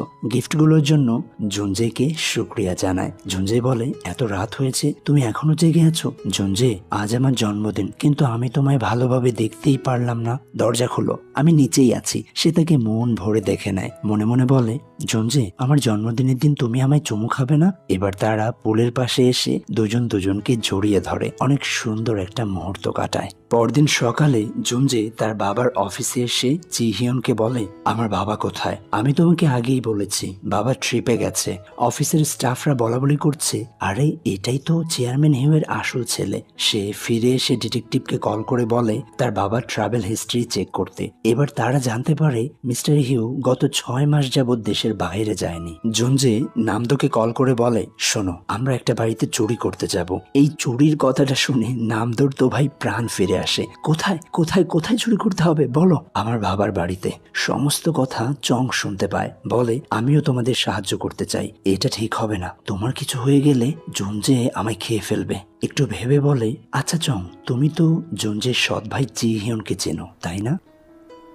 এদিকে জুনজের মা আনকে বলে, তুমি কি 2 ঘন্টার জন্য সিওহিকে বাড়ির বাইরে নিয়ে আসতে পারবে? আন বলে সে কাজটা করে দেবে। জি হিয়ন মাতাল হয়ে তার বাবার কাছে এসে বলে, বাবা, আমি ঠিকঠাক ভাবে কোম্পানির খেয়াল রাখছি, তোমার খোঁজ নিচ্ছি। আমি কি তোমার একমাত্র ছেলে হতে পারি না?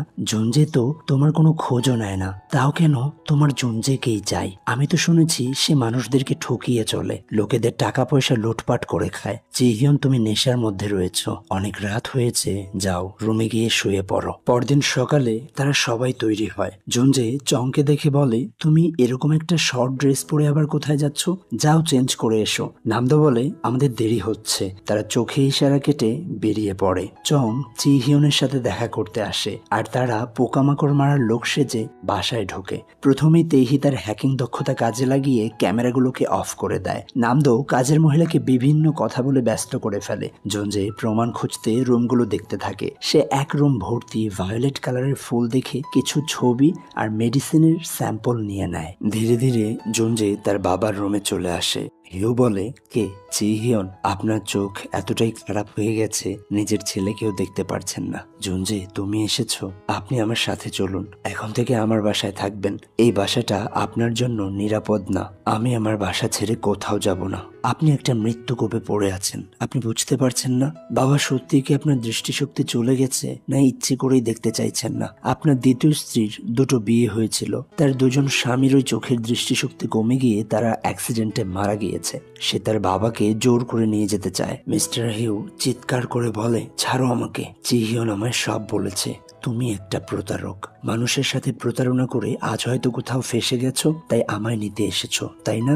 এসব শুনে জুনজে খুব কষ্ট পায়। উপরের ঘরের চিৎকার চেঁচামেচিতে বাড়ির মেয়েট সতর্ক হয়ে সে জিহিয়নকে কল করে জানিয়ে দেয়। জিহিয়ন ফেরার সময় বলে, চং, তাহলে তুমি এই জন্য আমায় ডেকেছিলে, তাই না? যাতে জুনজে বাসায় ঢুকতে পারে। সে চলে যায়। চং পিছন ফিরতেই মা দিয়ংকে দেখতে পায়। মা দিয়ং এর হাতে থাকা হাতুড়ি দিয়ে সে উপরে থাকা পাইপগুলো ব্রাস্ট করে দেয়। পানির স্পর্শ থেকে বাঁচতে চং দৌড়তে শুরু করে। সে দৌড়ে ছাদের উপরে চলে আসে। এবার মা দিয়ং দরজা খুলতেই চং তার হাত ধরে টেনে কিনারে নিয়ে আসে। বলে, তুমি অনেক করেছো, অনেক হয়েছে, এবার তোমায় সব হারাতে হবে।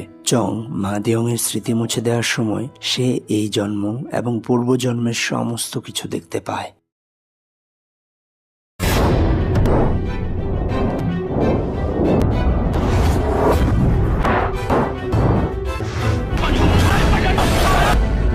आजकल परिहार नहीं चाहिए।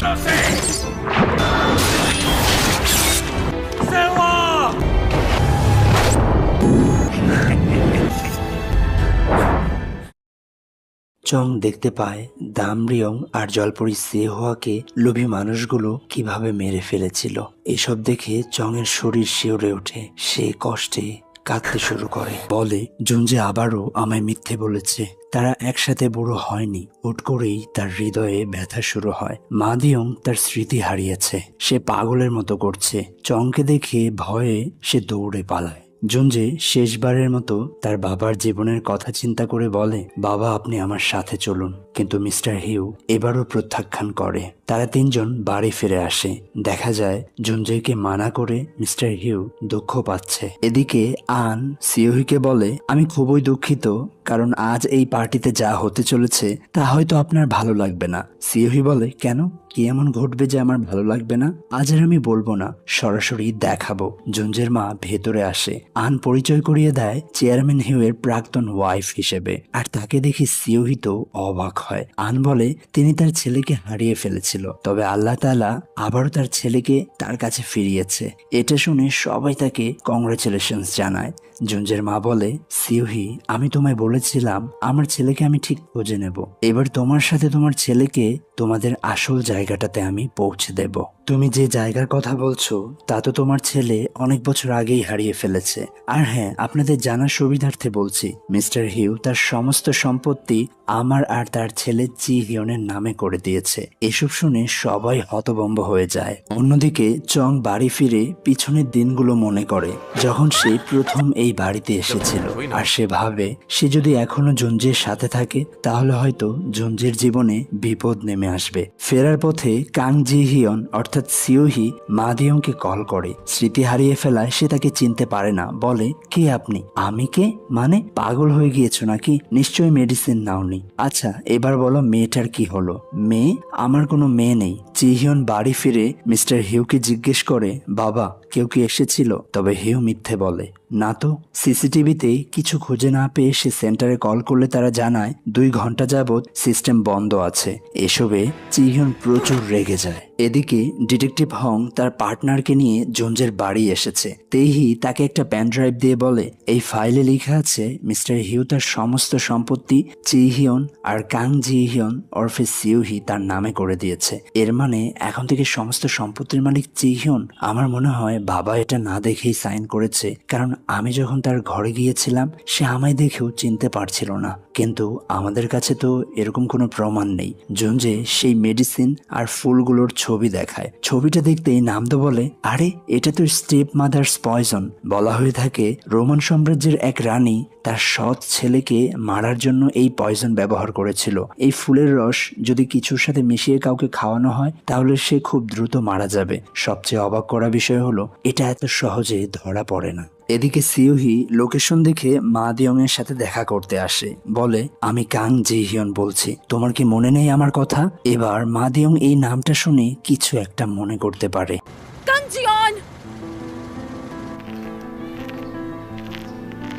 অতীতে কাং জে হিয়ন যে অনাথ আশ্রমে ছিল সেখানে মা দেয়ংও থাকতো। তারা ছোট থেকেই বন্ধু ছিল। আর দেখা যায় মা দেয়ং মাটিতে একটা জলপরি আঁকছে। চং অনেক জোরে জোরে গান বাজাচ্ছিল। জুনজে তার সাড়া না পেয়ে ওপরে আসে, বলে তোমার শরীর ঠিক আছে? চং তার উপর রেগে উঠে বলে, যাও এখান থেকে, তোমার মনে কি চলছে আমি তা জানি না, তবে আমি কিছু ভাবতেই তুমি তা শুনে ফেলছো। এটা কি ঠিক আমার অনুমতি ছাড়া আমার মনের কথাগুলো শুনে ফেলা? আমি কিছু ভাবতে চাই, দয়া করে এখান থেকে চলে যাও। জুনজে তাকে জড়িয়ে ধরে বলে, কি এমন ভাববে তুমি? আচ্ছা ঠিক আছে, আমি চলে যাচ্ছি। পরদিন সকালে জুনজে হেডফোন দিয়ে তার জন্য মজার মজার খাবার বানায়। তেহি এসে বলে, তুমি আমার হেডফোনটা নিয়েছো কেন? এমন সময় চং তাকে দেখে জুনজে হেডফোনটা পরে নিয়ে বলে, বিশ্বাস করো আমি কিছু শুনতে পাচ্ছি না। আমি অনেক মজার খাবার বানিয়েছি, তোমার পছন্দের খাবার, এসো খেয়ে নাও। সিউহি মিস্টার হিউকে মেডিসিন খেতে বলে, তবে তার কিছুটা সন্দেহ হয় জুনজের বলে যাওয়া কথাগুলো মনে করে। তাই সে বলে, তুমি রেখে যাও, আমি পরে খাবো। দরজার আওয়াজ শুনে বুঝতে পারে সিউহি চলে গেছে। টিস্যু পেপারে মুড়িয়ে মেডিসিনটা ডাস্টবিনে ফেলে দেয়। আর এসব কিছু সিউহি দেখে নেয়। ড্রাইভার নাম কোমায় থাকা অবস্থায় আবারও অতীতের কিছু ভিশন দেখতে পায়। সে ওই ডকুমেন্টসগুলো নিয়ে একটা ঝুপড়ির পিছনে লুকিয়ে পড়ে। নামদো তাকে দেখে ফেলে। নামদো একটা অ্যাকোরিয়ামে এসে ওনারের সাথে কথা বলে, আচ্ছা আপনি কি বলতে পারেন একটা সত্যিকারের জলপরির দাম কত হতে পারে? সত্যিকারের জলপরি? তাহলে তো এর দাম কয়েক কোটি হবে। ফ্ল্যাশব্যাকে দেখানো হয় সেদিন যখন তারা পুলের পাড়ে দেখা করেছিল, জুনজে চংকে জলপরি বলে ডেকেছিল। আর এসব কিছু নামদো তার চোখে দেখেছে, তাই সে জানে শিমচং একটা জলপরি। বাড়ি ফেরার পথে হঠাৎই সিয়ার কল আসে। তারা একটা ক্যাফে আসে। তেহির কথা মতো সিয়া তার মনের কথাগুলো জুনজেইকে বলে, আমি তোমাকে শুধুমাত্র আমার বন্ধুই মনে করি, এর বাইরে আমি অন্য কিছু তোমায় নিয়ে কখনোই ভাবিনি। আমি জানি জুনজে এসব কিছু তুমি চং এর জন্য করছো। আচ্ছা যখন চং চলে যাবে তখন কি আমরা এক হতে পারি না? চং কোথাও যাবে না, আর যদি সত্যি চলে যায় তাহলে আমি ওর পিছু পিছু যাব। সিয়া, ভালোবাসাটা অনেক মূল্যবান, তাই তুমি বরঞ্চ এমন কাউকে খুঁজে নাও যে সত্যিই তোমাকে ভালোবাসবে। বাসার কাছাকাছি আসতেই চি হিয়ন আসে, বলে, তুমি কেন চোরের মতো আমার বাড়িতে ঢুকেছিলে? জুনজে এক পাঞ্চ করে বলে, তোমার বাড়ি? হ্যাঁ আমার বাড়ি। কেন আমার বাবার সাথে দেখা করতে গিয়েছিলে? বাবার কোনো প্রয়োজন নেই তোমার মতো ঠকবাজ ছেলের, আমি একাই যথেষ্ট তার জন্য। জুনজে প্রচুর রেগে যায়, আবার পাঞ্চ করে বলে, বাবার চোখ নষ্ট হয়ে যাচ্ছে এই কথাটা তুই আমাকে কেন বলিসনি? আচ্ছা এমন তো নয় এসব কিছুর পিছনে তোর মায়ের হাত আছে? যদি এরকমটা হয় তাহলে মনে রাখিস তোদের দুজনকেই আমি মেরে ফেলবো। আচ্ছা তুই না আমায় বলেছিলি এটাই তোর প্রথম বাবা, তুই ভালোবাসিস বাবাকে, তাহলে কেন তোর মাকে প্রশ্রয় দিচ্ছিস? তোমার মনে হয় না যে তোমার নিজের কোনো যোগ্যতা নেই? সেদিন তুমি তো চংকে আমার কাছে পাঠিয়েছিলে যাতে তুমি বাড়িতে যেতে পারো। তুমি আসলে চংকে ব্যবহার করছো। জুনজে চং এর রুমে এসে মিউজিকটা বন্ধ করে বলে, আচ্ছা আমায় বলো তো তুমি কি এমন ভাবছো? ও জুনজে, তুমি আমায় মিথ্যে বলেছো। জলপরি সেহুয়া আর দামরিয়ং একসাথে বুড়ো হয়নি। সেদিন আমি বাড়ি ফেরার পথে মা দেয়ং এর সাথে আমার দেখা হয়েছিল। সে আমায় মেরে ফেলতে চেয়েছিল। তার স্মৃতি মুছে দিতে গিয়ে আমি সবটা দেখে নিয়েছি। সেই জন্মে আমার জন্য তোমাকে মরতে হয়েছিল। আর তুমি বলেছিলে সবকিছুর পুনরাবৃত্তি ঘটবে। আর যদি আমার জন্য কোনো বিপদ হয়, আমার এখানে আসাটাই আসলে উচিত হয়নি।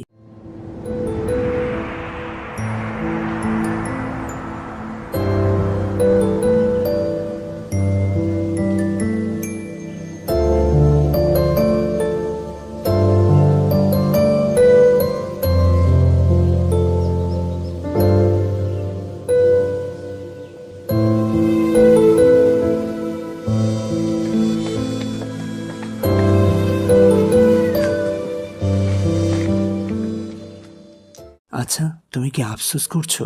না, তাহলে আমারও কোনো আফসোস নেই। তাই কোনো কিছুর পুনরাবৃত্তি হবে না। যতই বিপদ আসুক না কেন আমরা দুজন একসাথে ঠিক সামলে নেব। সিয়া মাতাল অবস্থায় তেহিকে কল করে কাঁদতে থাকে। তেহি তাকে নিতে এসে দেখে সিয়া কান্না করে ব্রেকআপ সং গাইছে। এবার সে তার কোলে মাথা রেখে কাঁদতে শুরু করে। তেহি সিয়াকে শান্ত করে। রাতে কিছু একটার আওয়াজ শুনে মিস্টার হিউয়ের ঘুম ভেঙে যায়। শোনা যায় কান জি হিয়ন বলছে, তুমি বেসমেন্টেই থাকবে, সেখানে কেউ যায় না। এখন তুমি হিউয়ের ম্যানেজার, সবসময় তার উপর নজর রাখবে। ডিটেকটিভ তার পার্টনারকে নিয়ে হিউয়ের বাসার সামনে আসে। সেদিন জুনজে সেই ফুলগুলোর রুমে একটা ডিভাইস রেখে এসেছে। তাদের বলতে থাকা সমস্ত কথা পুলিশ ডিভাইসটির মাধ্যমে শুনতে পাচ্ছে। ফিরে যাওয়ার সময় মিস্টার হিউয়ের পা ফসকে একটা আওয়াজ হয়। সিওহি চেক করতে চলে আসে ভেতরে কেউ আছে কিনা। হিউ সোফার পিছনে লুকোলেও তার প্রতিচ্ছবি সামনে থাকা গ্লাসে দেখা যাচ্ছিল। সিওহি তাকে দেখে নেয়। পুলিশ জঞ্জেদের বাড়িতে এসে সবকিছু বলে যা তারা শুনেছে, তবে তারা বুঝতে পারেনি সে কার সাথে কথা বলছিল। হুট করে চং বলে ওঠে, ওটা মা দিয়ং ছিল, এখন সে সব ভুলে গেছে। এটা শুনে সবাই অবাক হলেও জঞ্জে কথাটা কাটিয়ে নেয়। মিস্টার হিউ ফোনের সুইচ অফ করে ফোনটা খাটের তলায় লুকিয়ে রাখে। সিওহি মেডিসিন নিয়ে রুমে আসে। সে তার ফোনের বিষয়ে জানতে চাইলে হিউ বলে, আমি ঠিক জানি না ফোনটা কোথায়, সুইচ অফ থাকায় কলেও পাওয়া যায় না। সিওহি বলে, আমি একটু বাইরে যাচ্ছি, তুমি ওষুধটা ঠিকমতো খেয়ে নিও। আগের বারের মতো এবারও ওষুধটা ফেলে শুধু পানি খায়, তবে এই পানির স্বাদ তার কাছে অদ্ভুত লাগে। আগের বার ওষুধ ফেলে দেওয়ায় সিওহি চালাকি করে এবার পুরো পয়জনটা পানিতে মিশিয়ে দিয়েছে। সিওহি চিহিউনকে কল করে তারা একসাথে ড্রিঙ্ক করার প্ল্যান করে। চিহিউন তার মায়ের এই মিষ্টি কথায় সন্দেহের ঘ্রাণ খুঁজে পায়। সে তার মাকে মানা করে দেয়, ড্রাইভারকে গাড়ি ঘুরিয়ে বাড়ির দিকে যেতে বলে। পানিতে অতিরিক্ত পয়জন মেশানোর ফলে মিস্টার হিউয়ের বুকে যন্ত্রণা করে। জুনজে ড্রয়িং রুমে বসে ডিটেকটিভদের সাথে কথা বলছিল। কলে না পেয়ে হিউ তাকে একটা মেসেজ ড্রপ করে। মা দিয়ং এই ভায়োলেট কালারের ফুলগুলো সরিয়ে ফেলছে। এমন সময় চি হিয়ন আসে। তোমার এখানে আসা একদম উচিত হয়নি। জুনজে তার রুমে আসতেই ফোনে তার বাবার ভয়েস মেসেজটি শুনতে পায়। তার বাবা বলছে, জুনজে আমায় ক্ষমা করে দিও, সারাটা জীবন আমি তোমায় আমার থেকে দূরে রেখেছি, তোমার মাকে আর তোমাকে অনেক কষ্ট দিয়েছি। আমি সত্যি অনেক বড় পাপ করেছি, অনেক বড় অন্যায় করেছি, কিন্তু বিশ্বাস করো আমি তোমায় অনেক ভালোবাসি। এসব শুনতে শুনতে জুনজে চলে আসে। এখানে অ্যাম্বুলেন্স দাঁড়িয়ে আছে। কয়েকজন মিলে একটা লাশ বাসা থেকে বের করছে। লাশের ওপর থেকে কাপড় সরাতেই সে তার বাবাকে দেখতে পায়। এসবে জুনজের ওপর যেন এক টুকরো আকাশ ভেঙে পড়ে। জুনজে পাগলের মতো হাউমাউ করে কাঁদতে শুরু করে, চিৎকার করে বলতে থাকে, বাবা আমায় ছেড়ে যেও না, আমি ঠিক সময় আসতে পারিনি, আমি তোমায় বাঁচাতে পারিনি, আমায় ছেড়ে যেও না বাবা, আমি তোমায় অনেক ভালোবাসি বাবা, আমায় ছেড়ে যেও না।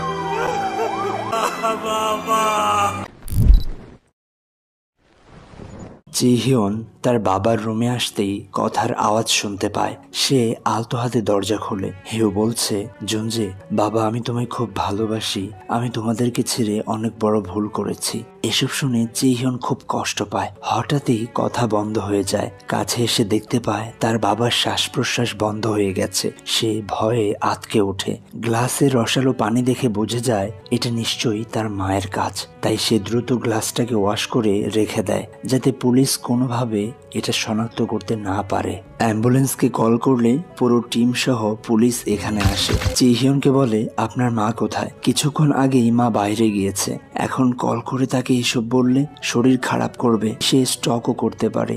লাশ নিয়ে যাওয়ার সময় এক মারাত্মক অভিনয়ে চিহিয়ন কাঁদতে শুরু করে। বাহিরে জুনজে পাগলের মতো কাঁদছে। পুলিশ চিহিয়নের সাথে ফিউনারেলের ব্যাপারে কথা বলতে আসলে জুনজে এসে তাকে এক পাঞ্চ করে বলে, তোর জন্য আজ আমার বাবার এই অবস্থা, তুই মেরে ফেলেছিস আমার বাবাকে। ইচ্ছে মতো মারতে থাকে। পুলিশ তাকে আটকে বলে, কে তুমি? আমি মিস্টার হিউয়ের ছেলে। চিহিয়ন বলে, হ্যাঁ এটা আমার ছোট ভাই। এই কে তোর ভাই? হ্যাঁ কিসের ভাই? তোর জন্য আমি আমার বাবাকে হারিয়েছি, তুই আর তোর মা মিলে আমার বাবাকে মেরেছিস, এবার তোদেরকে আমি নিজের হাতে মারবো। পুলিশ জুনজেকে অ্যারেস্ট করেই ফেলবে এমন সময় হং চলে আসে। আইডি দেখিয়ে পরিস্থিতি সামাল দেয়। জুনজে শান্ত হও, কেউ পার পাবে না, আমরা দুজন মিলে ঠিক খুঁজে বের করব কার জন্য তোমার বাবার মৃত্যু হয়েছে। বাড়িতে নামদো চংকে বলে, আচ্ছা তুমি কিভাবে জানো মা দিয়ং এর সমস্ত স্মৃতি মুছে গেছে? এমন তো নয়, এই কাজটা তুমি নিজে করেছো, দেখাও তো তোমার সেই স্পেশাল পাওয়ার। তুমি আসলে কে চং? আমি তোমার বন্ধু, তুমি কি জানো আমি বন্ধুর পিঠেও ছুরি চালাতে জানি। এমন সময় তেহি এসে বলে, কি সমস্যা তোমাদের? ফোন উঠাচ্ছ না কেন? চলো আমার সাথে। তারা সবাই মিলে হসপিটালে আসে। জুনজি খুব কান্না করে বলে, চং আমার বাবার সাথে কাটানো সমস্ত স্মৃতি মুছে দাও, এগুলো আমায় খুব কষ্ট দিচ্ছে। যে মানুষগুলোকে আমরা ভালোবাসি তাদের কোনো স্মৃতি আমাদের ভোলা উচিত নয়। তাদের স্মৃতিগুলো আমাদেরকে যতই কষ্ট দিক না কেন তবুও মনে রাখতে হবে। যদি আমি একটু আগে পৌঁছতে পারতাম, যদি ফোনটা আমার কাছেই থাকতো থাকতো তাহলে হয়তো আজ আমার বাবা বেঁচে থাকতো। আমি তাকে কখনো এটাও বলতে পারলাম না যে আমি তাকে কতটা ভালোবাসি। সে আমার চোখে শুধু তার জন্য ঘৃণাই দেখেছে। আফসোস করো না, তোমার বাবা জানে তুমি তাকে কতটা ভালোবাসো। জুনজে শিমচংকে শক্ত করে জড়িয়ে ধরে। এবার শয়তানি ড্রামা পার্টি এখানে আসে। তারা এমন অ্যাক্টিং দেখায়, রুমের সামনে কাং জিহিয়ন তার জীবনের সেরা অ্যাক্টিংটা সে করে। এই হানি, যদি আমি বাহিরে না যেতাম তাহলে তোমার এই হাল হতো না। কারোর বোঝার ক্ষমতা নেই সে অভিনয় করছে। What a acting aunty. এবার সে নোবেল পাওয়ার জন্য সেন্সলেস হওয়ার অ্যাক্টিং করে। জিহিয়ন তাকে ডক্টরের কাছে নিয়ে আসে।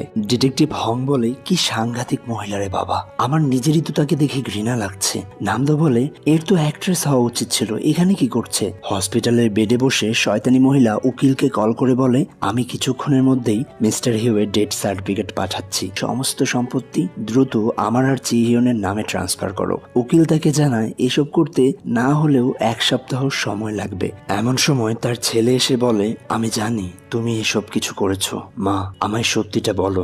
একমাত্র আমি তোমার সাহায্য করতে পারি। হ্যাঁ, আমি হিউকে মেরেছি। হসপিটালে নামদো কোথাও একটা যাচ্ছিল। পিছন থেকে জিহিয়ন বলে, সালাম মিস্টার জো নামদো। এই নামে ডাকতে শুনে নামদো পুরো চমকে ওঠে। গ্রামের প্রধান সিয়ংগে তার নতুন সৈনিক হিসেবে নামদোকে নিযুক্ত করেছে। আর অতীতে নামদোর নাম ছিল পার্ক মো। জিহিয়নকে দেখিয়ে বলে, এটা আমার ছেলে, তুমি সবসময় ওর খেয়াল রাখবে। জিহিয়ন নামদোর সাথে কথা বলে, আমি তোদের সমস্ত ধান্দাবাজি সম্পর্কে জানি, তাই আমি চাইলেই তোদেরকে জেলে পাঠাতে পারি। দেখো ভাই, আমার সব থেকে বেশি পছন্দ টাকা। আমি টাকাকেই ভালোবাসি। এতদিন আমি জুনজের সাথে ছিলাম কারণ ও আমার কাছে একটা হীরের টুকরোর মতো, কিন্তু এখন চং এর জন্য সব ছেড়ে ভালো হয়ে গেছে। আর এখন আমি এটাও জানতে পেরেছি সিইও মিস্টার হিউ সমস্ত সম্পত্তি তোমার নামে করে দিয়েছে। তো তুমি চাইলে আমি এখন তোমার সাথে কাজ করতে পারি। বলো কি করতে হবে? জুনজেকে মেরে ফেলতে হবে। হ্যাঁ, আমিও এটাই ভাবছি, কারণ আমারও একটা জিনিস পাওয়ার আছে। যতদিন এই জুনজে বেঁচে থাকবে আমি কখনোই তা আমার করে নিতে পারবো না। ডক্টর বলে, মিস্টার হিউ হার্ট অ্যাটাকে মারা গিয়েছে। জুনজে বলে, কোনো পয়জন জনিত কারণে এমনটা হয়নি তো? এমন কোনো পয়জন যেটা সহজে বোঝা যায় না, অনেক ন্যাচারাল, নিশ্চয়ই ময়না তদন্তে ধরা পড়বে। এসবে সিওহি ঘাবড়ে যায়, বলে, জুনজে ছেড়ে দাও না, তুমি তোমার মৃত বাবাকে এত কষ্ট কেন দিতে চাচ্ছ? আচ্ছা, কোথাও তুমি এসব কিছু সম্পত্তির জন্য করছো না তো? আচ্ছা বলো, কত টাকা চাই তোমার? আমি দেব, তবুও আমার মৃত স্বামীটাকে ছেড়ে দাও। আপনার ভয় হচ্ছে আমার বাবাকে মেরে ফেলার অপরাধে ধরা পড়ে যাবেন বলে? এসবে চিহিয়ন চেঁচিয়ে ওঠে, আমি মিস্টার হিউয়ের বড় ছেলে আর ও আমার ছোট ভাই। 10 বছর আগে ও বাড়ি ছেড়ে পালিয়েছে। এখন বাবা মারা গিয়েছে, তাই এসেছে অধিকার ফলানোর জন্য। যেহেতু আমি আমার বাবার বড় ছেলে, তাই আমি চাই না আমার বাবার ময়নাতদন্ত হোক।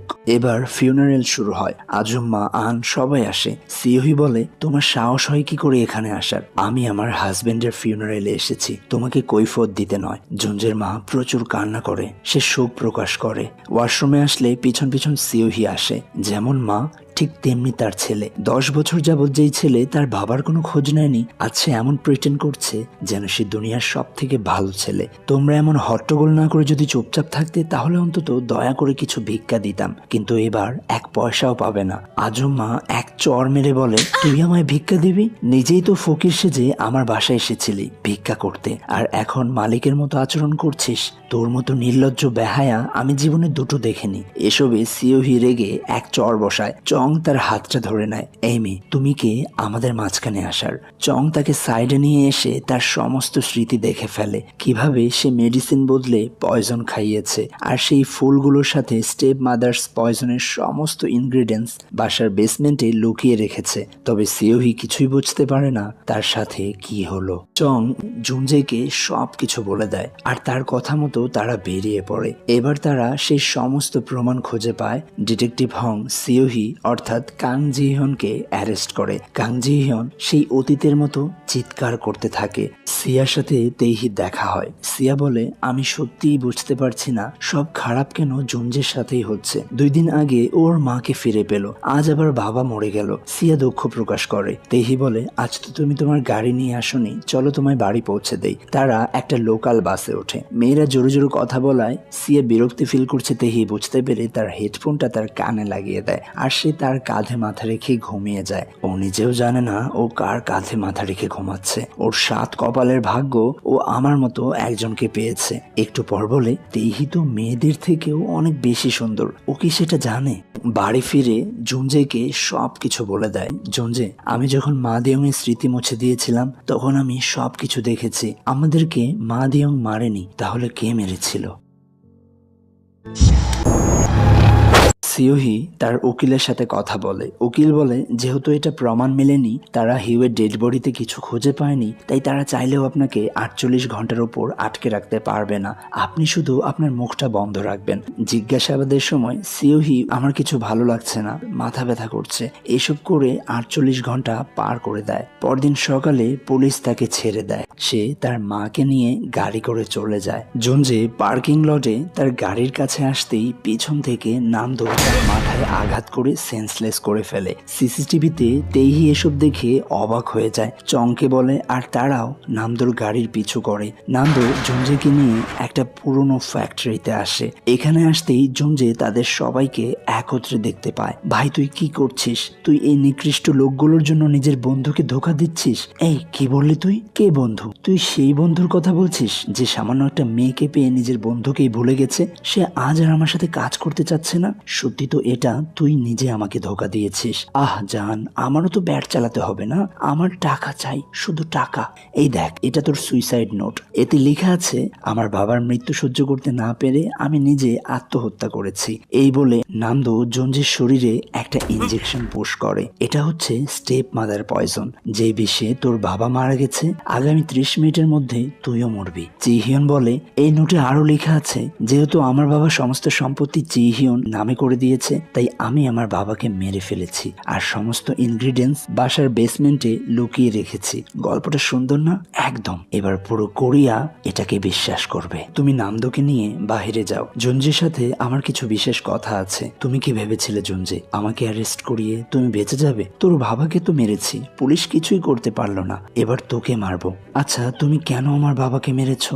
আমি 17টা বছর তোর বাবার সাথে কাটিয়েছি, আর এখন যখন সম্পত্তির কথা উঠলো, সে সবকিছু তোর নামে করে দিতে চাইলো। তুই বল, এসব কি আর মেনে নেওয়া যায়? এর মানে তুমি তোমার আগের হাজবেন্ডদেরকেও এভাবেই মেরেছো? হ্যাঁ, ঠিক বলেছিস। এসব শুনে জুনজে জোরে জোরে হাসতে শুরু করে। কি হলো?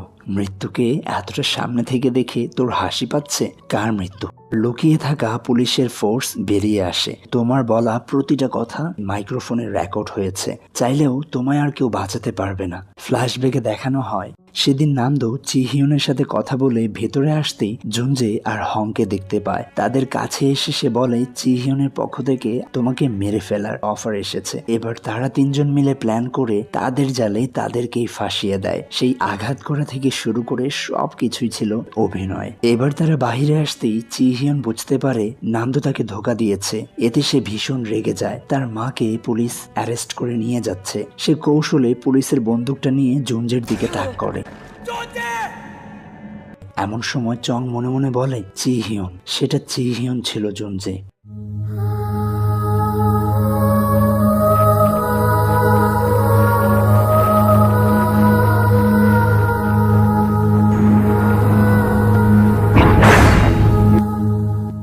সাথে সাথে চিহিয়ন জুনজেকে শুট করে। চং দৌড়ে তার সামনে এসে দাঁড়ায়।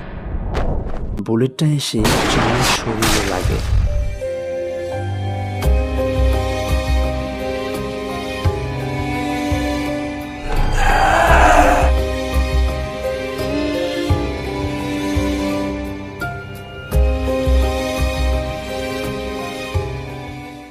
পুলিশ চিহিয়নকে অ্যারেস্ট করে ফেলে, তারা চংকে নিয়ে দ্রুত হসপিটালে আসে। জুনজে চংকে নিয়ে চিন্তিত হয়ে পড়ে।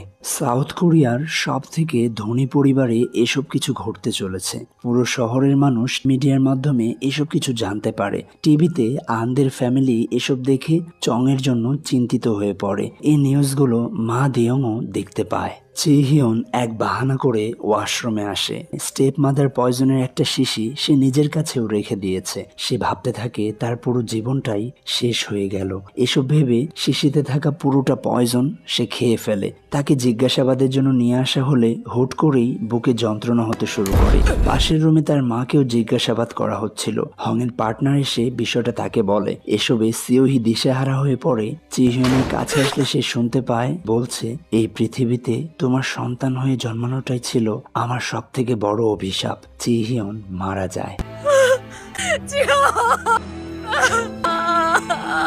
এদিকে চং এর অপারেশন চলছিল। তারা সবাই চং এর জন্য চিন্তিত। অপারেশন শেষে ডক্টর তাকে নর্মাল বেডে ট্রান্সফার করে। ডক্টর বলে, একটা চমৎকার হয়ে গেল। আমার জীবনে আমি এমন কিছু কখনো দেখিনি। বুলেটটা অনেক ক্রিটিক্যাল পয়েন্টে ছিল, প্রচুর রক্ত বেরিয়েছে। পৃথিবীতে সত্যি ও বিশেষ কেউ। খোদা হয়তো এই মেয়েটার ভাগ্য নিজের হাতে লিখেছিল। সিয়াও আজ ঘুমের ঘরে স্বপ্ন দেখে সিয়ার বিয়ে হচ্ছিল। তার হাজবেন্ড প্রথম রাতেই তাকে ছেড়ে চলে যায়। ধরতে পারলেন তো, আগের জন্মের এই সিয়াই ছিল সেই মেয়েটা যার সাথে দামরিয়ং এর বিয়ে হচ্ছিল। মজার মজার টুইস্ট বের হচ্ছে ভাই। জুনজে তার মাকে নিয়ে চংকে দেখতে আসে। কিছুদিন আগেই মেয়েটা কত ভালো ছিল। সে আমার কাছে গল্প শুনতে চেয়েছিল। আমি তাকে ছোট জলপুরির গল্প শুনিয়েছিলাম। তার মা তাকে কিছু খাবার দেয় ড্রাইভার নামের ওয়াইফকে দিয়ে আসার জন্য। ড্রাইভার নাম আবারও অতীতের কিছু ভিশন দেখতে পায়। ডকুমেন্টস গুলো নিয়ে লুকিয়ে গেলেও একজন তাকে দেখে ফেলে। বলে, তুমি ভয় পেও না, আমি পার্ক মো, আমি তোমার সাহায্য করব। এসব দেখে তার জ্ঞান ফিরে আসে। চোখ খুলেই নামদোকে দেখে পার্ক মো বলে ডাকে। এসবে নামদো হেসে বলে, আমি পার্ক মো না, আমার নাম मेरा नाम नमदू है। আর জুনজেকে দেখে বলে দামরিয়ং। স্বাভাবিক হয়ে বলে, জুনজে আমি অনেক বড় একটা স্বপ্ন দেখেছি। দুইজন মেয়ে আমার বন্ধু হয়ে থাকার জন্য আমি তোমার কাছে কৃতজ্ঞ। তারা হসপিটালে ফিরে এসে চং এর জ্ঞান ফিরে আসার অপেক্ষা করছে। নামদো বলে, জুনজে আমি জানি চং একটা জলপুরি। জুনজে অবাক হয়, কি হলো, ভয় লাগছে আমি আবার কোনো খারাপ কিছু না করে ফেলি? হ্যাঁ, তা তো অবশ্যই লাগছে। চং সত্যি একটা ভালো মেয়ে যে আমার জুনজের জন্য নিজের জীবনও দিতে পারে। আর এমন একটা মানুষের সাথে আমি কিভাবে খারাপ করি? আর তাছাড়া চং আমায় বলেছে আমি ওর বন্ধু। চং এর জ্ঞান ফিরে আসে। এতে তারা দুজনই বেশ খুশি হয়। জুনজে তো খুশিতে পুরো কেঁদে দেয়।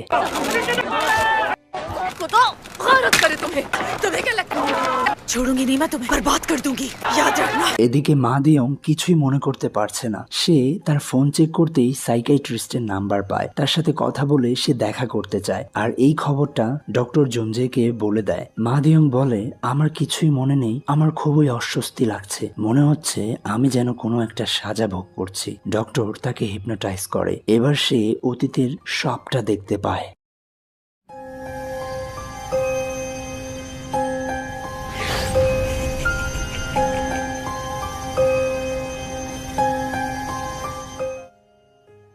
গ্রামের প্রধান আর তার স্ত্রী গ্রাম ছেড়ে পালিয়ে যাচ্ছিল। এমন সময় তাদেরকে পাকড়াও করে দামরিয়ং এর সেবক বন্ধু আর পার্ক মো তুমি এটা কিভাবে করতে পারো? আমি তোমাকে সৈনিক বানিয়েছি, এখন তুমি আমাকে বন্দি করছো। আপনার মনে আছে আপনি একজনকে মেরে ফেলেছিলেন? টানা 20 দিন যার লাশটা নদীর ধারে পড়েছিল আমি তার ছেলে পার্ক মো। আমি এখানে এসেছি আমার বদলা নিতে। এই বলে তরোয়ালের এক ঘাতে প্রধানকে মেরে ফেলে। দামরিয়ং এর সেবক বন্ধু তার লোকেদেরকে আদেশ করে সিউংয়ের স্ত্রীকে বিষ খাইয়ে মেরে ফেলতে। আর এটা সেই বিষ যে বিষ কাং জি হিয়ন অর্থাৎ সিওহি মিস্টার হিউকে দিত। এসব দেখে শয়তান কালো বেটা বলে, বুড়ো তুমি আমার এই জন্ম আর আগের জন্মের সব কিছু জানো, তাই আমার আগে তোমায় শেষ করতে হইব। এই বইলা সে তার গলা টিপ্পা ধরে। এমন সময় জুনজে চলে আসে। এবার তাকে পুলিশ অ্যারেস্ট করে নেয়। চলে যাওয়ার সময় মা দিয়ং নামদোর দিকে ভয়ঙ্কর ভাবে তাকায়। এসবে নামদো ভয় পেয়ে যায়, বলে, এই বেটা আমায় এমন করে দেখছে কেন? আমি তো এই বেটারের প্রথম দেখতেছি আজকে। মানুষটা কি পাগল ডাগল নাকি? সিয়া চংকে দেখতে হসপিটালে আসে। হসপিটাল থেকে ফেরার পথে তেইহির সাথে তার দেখা হয়। বলে চলো তোমায় বাড়ি অব্দি ছেড়ে দেই। আকাশ থেকে স্নোফল পড়তে শুরু করে। এই সুন্দর মুহূর্তটার একটা ছবি তুলে রাখতে চায়। সিয়া মোবাইলটা কেড়ে নিয়ে বলে দাও আমি ছবি তুলছি। লুকিয়ে লুকিয়ে তুমি আমার কটা ছবি তুলেছো দেখি তো। গ্যালারি ভর্তি শুধু চং এর ছবি দেখতে পায়। এসবে সিয়া কষ্ট পেয়ে চলে যায়। পিছু পিছু কেউ আসছে বুঝতে পেরে বলে তেইহি একদম আমার পিছু করবে না, চলে যাও এখান থেকে। পিছন ফিরতেই দেখে অন্য একটা ছেলে খারাপ উদ্দেশ্য নিয়ে তার পিছু করছে। তেইহি এসে তার ছাতা দিয়ে তাকে মেরে তাড়িয়ে দেয়। এসবে সিয়া ভীষণ ভয় পায়। তেইহি তাকে বুকে জড়িয়ে নেয় আর ছোট করে ঠোঁটে একটা চুমু করে। এবার তাদের ভালোবাসাও শুরু হয়। চং বাড়ি ফিরে আসে। বুকে গুলি লাগায় সে অনেক দুর্বল হয়ে পড়েছে। জঞ্জে বলে আচ্ছা চং আমি তোমার রুমে উপরে চলে আসি। চং তাকে মানা করে। আসলে চং চায় না সে তার দুর্বলতা সম্পর্কে জানুক। জঞ্জের মা তার সমস্ত জিনিসপত্র নিয়ে তার ছেলের বাড়িতে একবারে চলে আসে। তাকে ছাড়তে আনও এসেছে, তবে সে তাকে বাড়ির ভেতরে ইনভাইট করে না। এবার আন বাড়ি ফিরে এলে তার হাজবেন্ড বলে এই দেখো এই জুতোগুলো তো আমাদের আজম্মার। তারা জুতো ফেরত দিতে আবারও জঞ্জের বাড়ি আসে। এবারও সে তাদের ভেতরে ইনভাইট করে না। এবার তারা একটা কৌশল খাটিয়ে বলে আসলে আমার হাজবেন্ড এক গ্লাস পানি খেতে চায়। এবার সে তাদেরকে আর মানা করতে পারে না। তবে ভেতরে এসে আন বলে আজম্মা তোমার ছেলে আর তার গার্লফ্রেন্ড কি বাসায় আছে? হ্যাঁ ওরা উপরে আছে, তুমি দাঁড়াও আমি ডেকে দিচ্ছি। সবাই নিচে আসতেই আন তাদেরকে চিনতে পারে।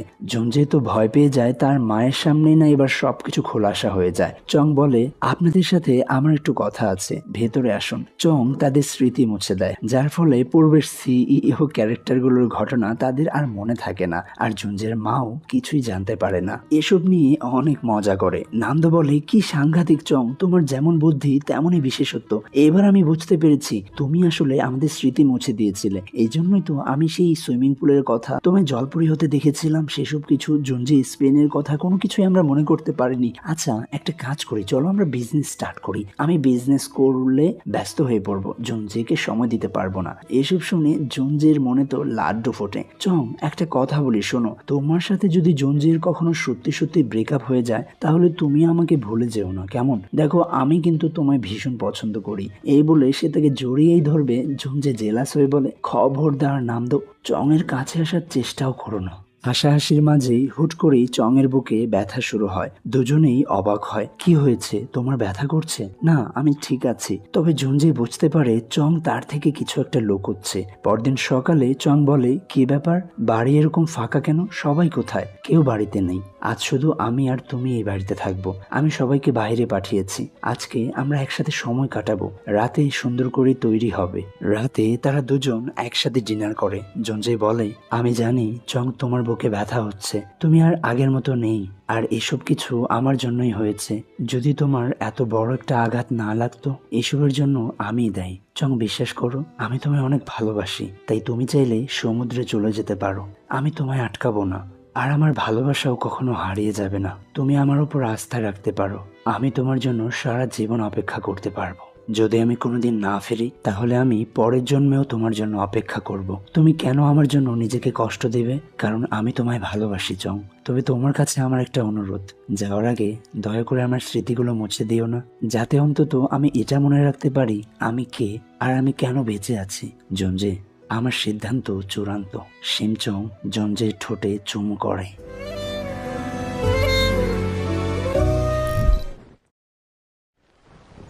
রাতে ঠান্ডার ভিতর চং বাড়ি থেকে বের হয়। এমন সময় সবাই বাড়ি ফিরে আসে। নামদো বলে কি ব্যাপার, এত রাতে তুমি কোথায় যাচ্ছ? আমরা তো বাইরে ছিলাম তোমাদের প্রাইভেসির জন্য। তোমরা নিশ্চয়ই আবারও ফাইট করেছো তাই না? না না ওরকম কিছু না নামদো, আমি কিছুক্ষণের জন্য বেরিয়েছি। সবকিছুর জন্য শুকরিয়া। এই বলে সে তাদের দিকে হাত বাড়ায়। এদিকে সিয়াদের ফ্যামিলি থেকে সিয়ার ভাবি, ভাই, এলিজাবেথ সহ সবাই বাড়ির বাইরে বের হয়। রাস্তায় আন চংকে দেখে বলে আরে তুমি জুনজের গার্লফ্রেন্ড না? সিয়া বলে ও শুধু জুনজের গার্লফ্রেন্ডই নয়, একজনের একতরফা ভালোবাসাও। আমি দেখেছি চং, তেহির ফোনে শুধু তোমারই ছবি। সে তোমাকে পাগলের মতো পছন্দ করে। তুমি কি সেগুলো ডিলিট করেছো? হ্যাঁ অবশ্যই, খুব ভালো কাজ করেছো সিয়া। আমি কিছুদিনের জন্য বাইরে যাচ্ছি, সবকিছুর জন্য শুক্রিয়া। এই বলে সে তাদের দিকেও হাত বাড়িয়ে দেয়। ভোর হতে না হতেই আমাদের মেধাবী ইয়োনা তার ক্লাস লেকচার অ্যাটেন্ড করার জন্য বাড়ি থেকে বেরিয়ে পড়েছে। মাঝপথে চংয়ের সাথে তারও দেখা হয়। এবার চং তাকে দোকানে নিয়ে আসে, তারা দুধ কলা খায়। একই কথা বলে ইয়োনার সাথেও হাত মিলিয়ে চলে যাওয়ার সময় পিছন থেকে ইয়োনা বলে, তুমি কোথায় যাচ্ছ অন্নি? আরে তুমি এখনো আমায় চিনতে পারছো? তোমায় না চেনার কি আছে? তুমি সত্যি অদ্ভুত। তুমি আবার আমার মনের কথাও শুনতে পাও। আমি তোমার স্মৃতি মুছে দিলাম, তবুও তুমি আমায় চিনতে পারছো। আমরা বুঝতে পারলাম এতক্ষণ হাত মিলিয়ে শিমচং সবার স্মৃতি মুছে দিয়েছে। জানো অন্নি, আমি না একটা স্বপ্ন দেখেছি যেখানে তুমি একটা জলপরী ছিলে, আমিও একটা ছোট জলপরী ছিলাম, কিন্তু আমি স্থলে থাকতাম। আমার বাবা একজন জেলে ছিল আর আমার মা একটা জলপরী ছিল। আমি স্থলে থেকে জেলে আঙ্কেলদের আবহাওয়া বিষয়ক খবর দিতাম। এর মানে জঞ্জের মায়ের বলা গল্পটা সত্যি ছিল। শিমচং সমুদ্রের তীরে এসে দাঁড়ায়, মনে মনে বলে, প্রিয় সিওল শহর, এবার তোমায় ছাড়তে হবে। স্থলভূমিতে আমি আমার ভালোবাসার একমাত্র সাক্ষী। এই স্মৃতি আমি সারা জীবন মনে রাখবো। জঞ্জের দেয়া পিঙ্ক কালারের সূচ সমুদ্রের পাড়ে রেখে জলপরি সমুদ্রে ঝাঁপ দেয়। এই সুন্দর অপার সমুদ্রের গভীরে চলে যায়। সকালে এক অদ্ভুত অনুভূতির সাথে জঞ্জের ঘুম ভাঙে। টেবিলে একটা গোলাপি মুক্ত দেখতে পায়। আমরা তো জানি এই মুক্ত তখনই আসে যখন জলপরীর চোখ থেকে খুশির অশ্রু ঝরে। তবে সে কিছুই মনে করতে পারে না, কারণ কাল রাতে চং তাকে চুমু করে তার সমস্ত স্মৃতি মুছে দিয়েছে।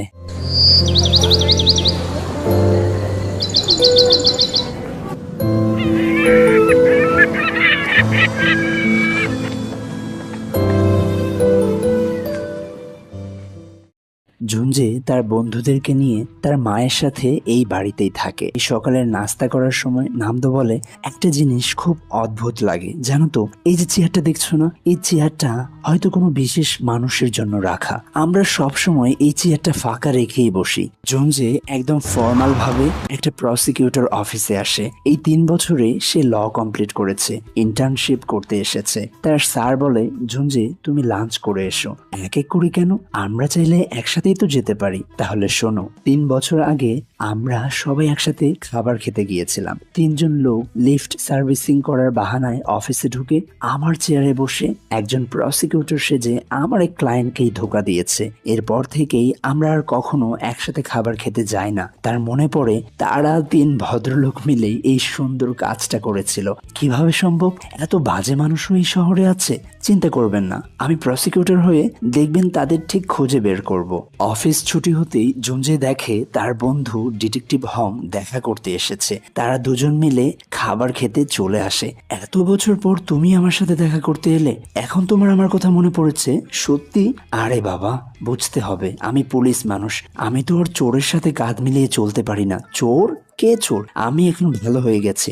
আচ্ছা বাদ দাও, আজকাল নামদো কি করছে বলো তো? এদিকে নামদো লেকচার দিচ্ছে। সে বড় বড় ব্যবসায়ীদেরকে এটা বোঝাচ্ছে যে আমরা কিভাবে ট্যাক্স কমাতে পারি, এতে আমাদের কি লাভ রয়েছে। নামদো কাজ শেষ করে দেখা করতে চলে আসে। তুমি আমায় বলো, লেকচারের নাম করে তুমি আবার তাদেরকে ঠকানোর ধান্দা করছো না তো? আরে তার কি আর কোনো সুযোগ রেখেছো তুমি? কিছু করলেই তো ধরে নিয়ে যাবে। এবার তারা তাদের বাড়ি এসে একসাথে ড্রিঙ্ক করে। হং বলে, ওরা দুজন না হয় শুধরে গেছে, তেহি তোমার কি অবস্থা? নামদো বলে, ও এখন হোয়াইট হ্যাকার। আচ্ছা অনেক রাত হলো, এবার আমি যাই। জুনজে হংয়ের গাল চেপে ধরে, না এখান থেকে কেউ যাবে না, তুমি এখানেই থাকবে। আরে এর আবার কি হলো? নামদো বলে, ও ড্রিঙ্ক করলেই বাচ্চা হয়ে যায়। তেহি মাতাল হয়ে নিজের ঘরের জিনিসপত্র চুরি করতে থাকে। अपना फोन कहाँ रखती?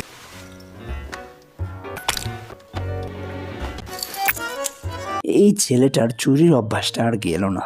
হঠাৎ করেই জুনজে কাঁদতে শুরু করে। হং বলে, আল্লাহ আল্লাহ, এর আবার কি হলো? এখন আবার কাঁদছে কেন? ও তো সবসময় এগুলোই করে। প্রথমে ড্রিঙ্ক করে বাচ্চাদের মতো করবে, এরপর কাঁদতে শুরু করবে, বলবে আই মিস হার, তাকে এনে দাও। খোদাই জানে কোন মেয়ে ওর মন ভেঙেছে।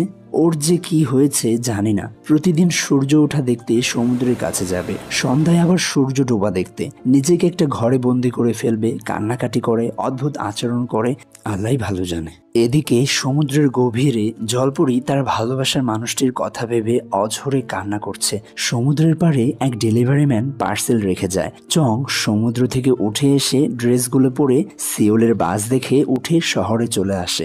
রাস্তার পাশে একটা মেয়ে অদ্ভুতভাবে মাছেদেরকে দেখছিল। চং কাছে এসে বলে, কোন সমুদ্র থেকে উঠে এসেছো? মেয়েটি অবাক হয়ে বলে, তুমি কিভাবে জানো? যা বলেছি তার উত্তর দাও। মেয়েটি বলে, জিজু আইল্যান্ড থেকে। তাকে সাথে নিয়ে খাবার খেতে ভেতরে আসে। মেয়েটি জন্তুদের মতো খাওয়া শুরু করলে চং তাকে চপস্টিক দিয়ে খাওয়া শেখায়। কেন এসেছো তুমি এখানে?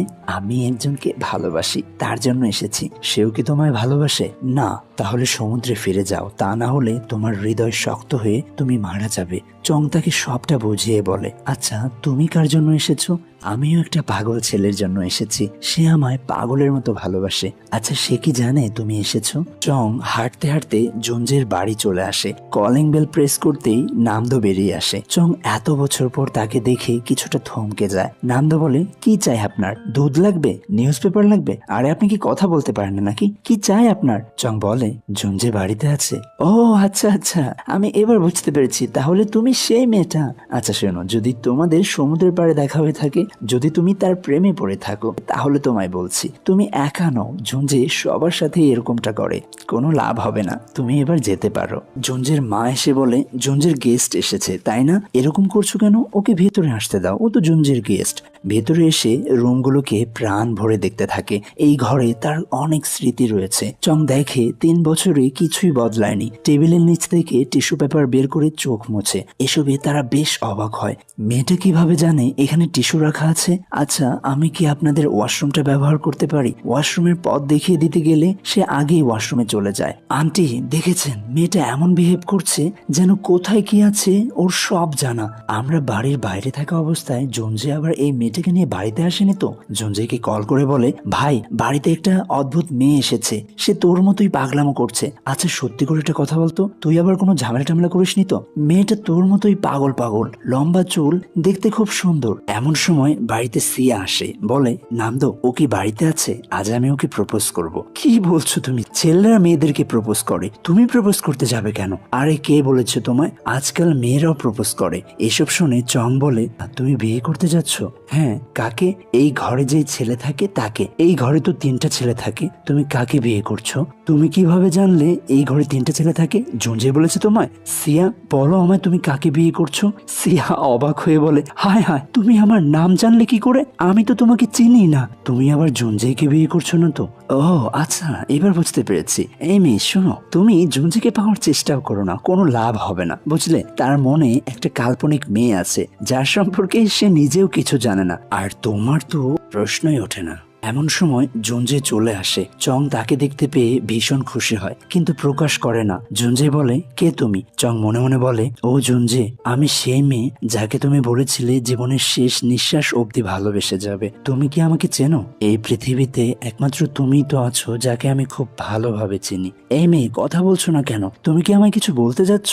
ও জঞ্জে, আমি তোমায় ভালোবাসি। বুঝতে পেরেছি, তোমার কিছু বলার নেই তো, তাহলে তুমি যেতে পারো। জঞ্জে, তুমি আমার ভালোবাসা, আমি শুধু তোমায় দেখতে এসেছি জঞ্জে। সিয়া তাকে থাকতে বলে। জঞ্জে সিয়াকে উইশ করে চলে যায়। চং তার পিছু করে। বাইরে আসতেই তাকে আর দেখতে পায় না। এমন সময় স্নোফল শুরু হয়।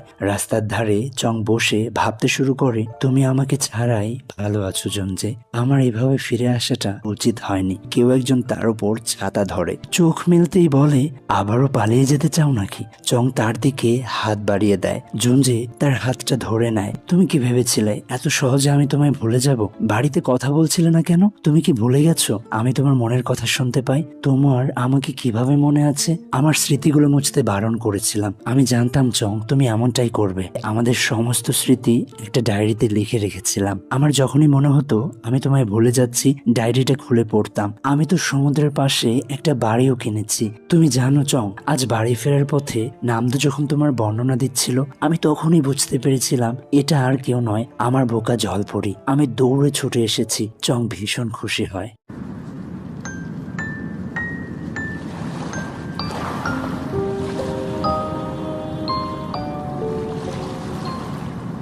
এবার তাদের বিয়ে হয়েছে। চং বলে, সরো এখান থেকে, দেখছো না আমি পড়ছি, সামনে আমার পরীক্ষা আছে, দুষ্টুমি করো না। জুনজে তাকে কোলে নিয়ে বেডে আসে, আমি তোমাকে পড়াচ্ছি। এবার তারা একসাথে অনেক দুষ্টু মিষ্টি একটা সময় কাটায়। জুনজে এভাবেই চংকে পড়াতে থাকে আর কি, প্রতিনিয়ত পড়াচ্ছে। ও মাই গড। চং তার ভিখারি বন্ধুটির সাথে দেখা করতে আসে। সে তাকে চিনতে না পারলে চং বলে, কেউ একজন বলেছিল ভালোবাসা 3 প্রকারের হয়, রোমান্টিক লাভ, হট লাভ, ডার্টি লাভ। এতটুকু বলতেই সে তাকে চিনতে পারে। কয়েক মাস পর জুনজে সিভিল সার্ভেন্টের একটা চাকরি পেয়ে যায়। সে তার অনুভূতি প্রকাশ করে, অবশেষে আমার স্বপ্ন পূরণ হয়েছে, আমি চেয়েছিলাম একটা সাধারণ জীবন। এই খুশিতে চংকে নিয়ে ঘুরতে আসে। আর কত খাবে, সারাক্ষণ তো শুধু খেয়েই চলেছ, দেখছো না আমি একা খাচ্ছি না। আমাদের শিমচং এখন প্রেগনেন্ট, তোমরা দুজন মিলে যদি এভাবে খেতে থাকো, দুদিন পর তো আমার তোমার সেই ভিখারি বন্ধুর সাথে গিয়ে ভিক্ষা করতে হবে। ও জঞ্জি, তুমি চিন্তা করো না, আমরা কষ্টের মুভি দেখে আমি কান্না করে প্রচুর মুক্ত পাবো, সেসব বেচে প্রচুর টাকা হবে, সেগুলো দিয়ে আরো মজা খাবো। তারা বাড়িতে বসে একসাথে টিভিতে মুভি দেখে।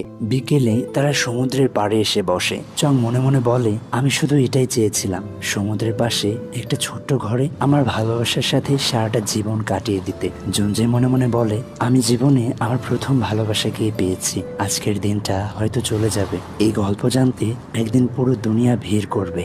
এ এক জলপরীর ভালোবাসা। साथिया, साथिया,